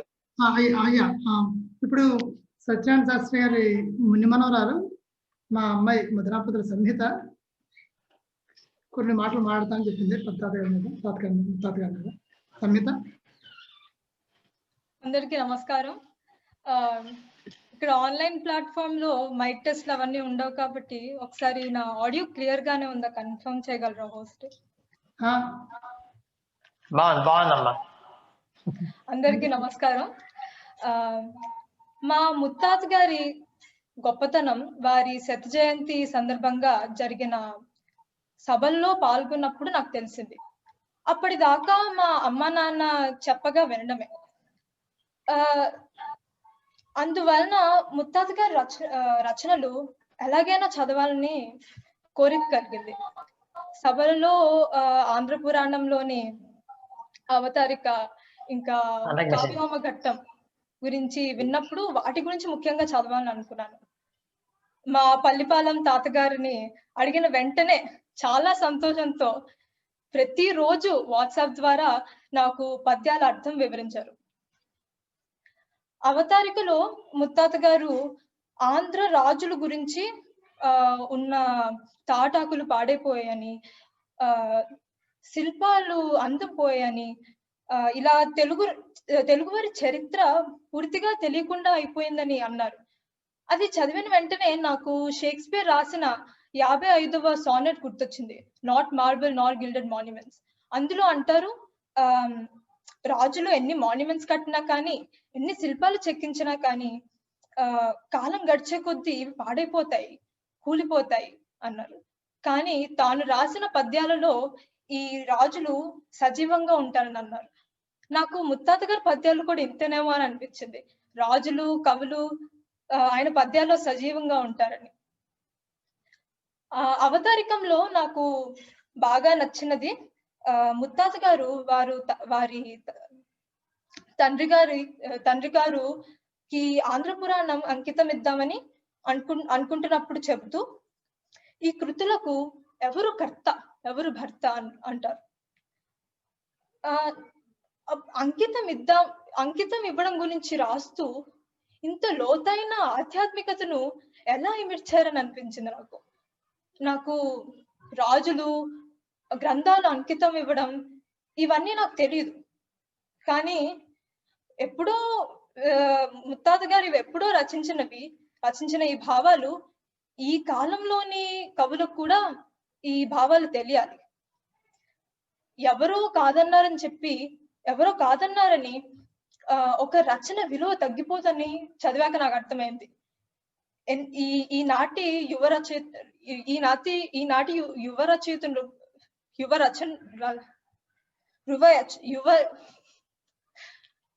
క్షమించండి, నాకు కొంచెం భయవేయడం వల్ల కష్టం అవుతుంది. ఈనాటి యువ రచయితలకు ఎంత స్ఫూర్తినిస్తుందో అని అనిపించింది నాకు చదువుతున్నప్పుడు. ఇప్పటిదాకా నేను బిఏ ఇంగ్లీష్ లిటరేచర్ లో గొప్ప రచయితలు వాడిన ఒక లిటరీ డివైస్ గురించి చదివాను. అంటే ఆ క్యారెక్టర్ భావాలను బట్టి చుట్టూ ప్రకృతి ఆ భావాలను ఎలా వ్యక్తపరుస్తుందో చదివాను. ముత్తాత గారి కావ్యహోమ ఘట్టంలో గుణాద్యుడు పడిన బాధ ప్రకృతిని ఎలా కదిలిస్తుందో చాలా అద్భుతంగా రచించారు. జంతువులు కళ్ళు చెమర్చాయని, మాడిపోయిన చెట్లు కన్నీరు కార్చాయని, శిలాలు కరిగిపోయాయని, ఇలా గుణాద్యుడు ఇంకా ప్రకృతి సంబంధం, గుణాద్యుడు భావాలు ఎంత ఇంటెన్సో ప్రకృతి చూపించగలగడం చాలా అద్భుతంగా రాశారు. మా నాన్నగారు కథంతా చెప్పినా కూడా ప్రతి లైన్ చదువుతూ అందులో ఎలాంటి పదాలు వాడారు, ఎలా రాశారు, ఆ చదువుతుంటే నాకు వచ్చిన అనుభూతి నేను మాటల్లో ఎలా చెప్పాలో నాకు తెలియదు. ముత్తాత గారే గుణాద్యుడైతే తప్ప అంత గొప్పగా రాయలేరేమో అని నాకు అనిపించింది. నేను ముత్తాత గారి గురించి, ఆయన రచనల గురించి అర్థం చేసుకున్నది నాకు తోచినది చెప్పాను. ఇందులో ఏమైనా తప్పులుంటే పెద్దలు మన్నించగలరని ప్రార్థిస్తున్నాను.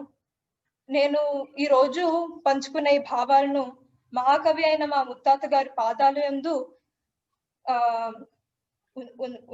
నా పాదాలందు ఉంచుతూ ఆయనకి నమస్కరిస్తున్నాను మనస్ఫూర్తిగా. నాకు ఈ అవకాశం ఇచ్చిన పెద్దలందరికీ నా కృతజ్ఞతలు తెలుపుకుంటున్నాను. ధన్యవాదాలు. థ్యాంక్ యూ సంహిత. ముత్తాత గారి సాహిత్యాన్ని ముచ్చటగా మా ముందుంచిన సంహితకి మా ఆశీస్సులు. ఈ సభ దాదాపు 2 గంటల సేపు సుదీర్ఘంగా సాగిన సాహిత్యాభిమానులు తెలుగు రథం శర్మ గారు, వేదుల శిరీష్ గారు, ఇలా దేశవ్యాప్తంగా ఎందరో సాహిత్య ప్రియులు, అభిమానులు ఈ సమావేశంలో సావధానంగా పాలు పంచుకున్నందుకు ధన్యవాదాలు. ఇప్పుడు మధురాపంతుల ట్రస్ట్ కార్యదర్శి మా మిత్రులు దినమహి బాపిరాజు గారు, రాజమహేంద్రవరం, వారు సీనియర్ జర్నలిస్టు, చాలా మంచి రచయిత. మా కుటుంబం మీద ప్రత్యేకించి ఉన్న అభిమానంతో మధురాపంతుల ట్రస్ట్ కార్యదర్శిగా సమర్థవంతంగా నిర్వహిస్తూ గత ఏడాది చెత్త జయంతి ఉత్సవాలు కూడా చక్కగా నిర్వహించారు. వారిని వందన సమర్పణ చేయవలసిందిగా కోరుతున్నాను. థ్యాంక్ యూ మూర్తి గారు, థ్యాంక్ యూ. అందరికీ నమస్కారం అండి. వాయిస్ వినిపిస్తుందండి? వాయిస్ వస్తుందా? వినిపిస్తుంది కదండి. వెల్కమ్. చాలా ఈ కోవిడ్లో అందరం కూడా ఏంటో మానసికంగా అందరం చాలా ఇబ్బందిగా ఫీల్ అవుతున్న టైంలో చాలా అద్భుతమైన మీటింగ్ని మనం నిర్వహించుకున్నాం. ఇది యాక్చువల్గా ఇది అందరం ఒక చోట కలిసి చాలా సంతోషంగా ఆనందంగా అందరం పాలు పంచుకోవాల్సిన మీటింగు అయినా కానీ అందరం ఒకే హాల్లో కూర్చున్న ఫీలింగ్ వచ్చింది మనకి. వేళ చాలా అద్భుతంగా ఉంది. శత జయంతి ఉత్సవాల తర్వాత స్ఫూర్తినిచ్చిన మీటింగ్లా జరిగింది. ప్రసంగించిన వక్తలందరూ కూడా చాలా అద్భుతంగా, చాలా క్లుప్తంగా, చాలా ఆనందంగా వివరించారని వాళ్ళందరికీ మా ట్రస్ట్ తరఫున ధన్యవాదాలు తెలియజేస్తున్నాం. అలాగే సభా ప్రారంభం చేసిన డాక్టర్ కర్రి రామారెడ్డి గారికి, అలాగే ప్రధాన వక్త ఆచార్య ఎస్వి రాఘవేంద్రరావు గారికి మనస్ఫూర్తిగా మా ధన్యవాదాలు తెలియజేస్తున్నాము. అలాగే డాక్టర్ శిఖామణి గారికి, డాక్టర్ దేవదానరాజు గారికి, మధురాపంతుల సత్యనారాయణమూర్తి గారికి, అవధానుల మణిబాబు గారికి, శేఖర్ వాళ్ళ పాప, ఆ అమ్మాయి మాట్లాడుతున్నప్పుడే నాకు లిటరేచర్ చదివిందా అని అడుగుదాం అనుకున్నాను, మధ్యలో ఇవ్వడం ఎందుకు అని. అద్భుతం శేఖర్, అసలు మీకు అంత అమ్మాయి ఉందని కూడా మాకు తెలియదు. చాలా అద్భుతం. పండిత వంశం నుంచి వచ్చినట్టు అమ్మాయి పండిత వంశంలో మాట్లాడినట్టే మాట్లాడింది. ముఖ్యంగా ఆ పాపకు కూడా మా ధన్యవాదాలు తెలియజేస్తున్నాం. మిగతా పెద్దలందరికీ ఈ కార్యక్రమంలో పాల్గొన్న అందరికీ కూడా పేరు పేరున మా ధన్యవాదాలు తెలియజేస్తున్నాం. మధురా పంతుల ట్రస్ట్ తరఫున ప్రతి మీటింగ్కి మీరు అందరూ ఇలాగే సహకరించవలసిందిగా మేము కోరుకుంటున్నాం. Thank you very much.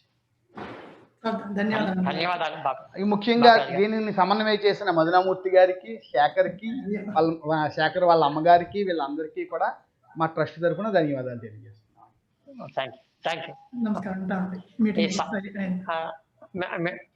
Meeting పరిసమాప్తమైంది. అందరికీ ధన్యవాదాలు.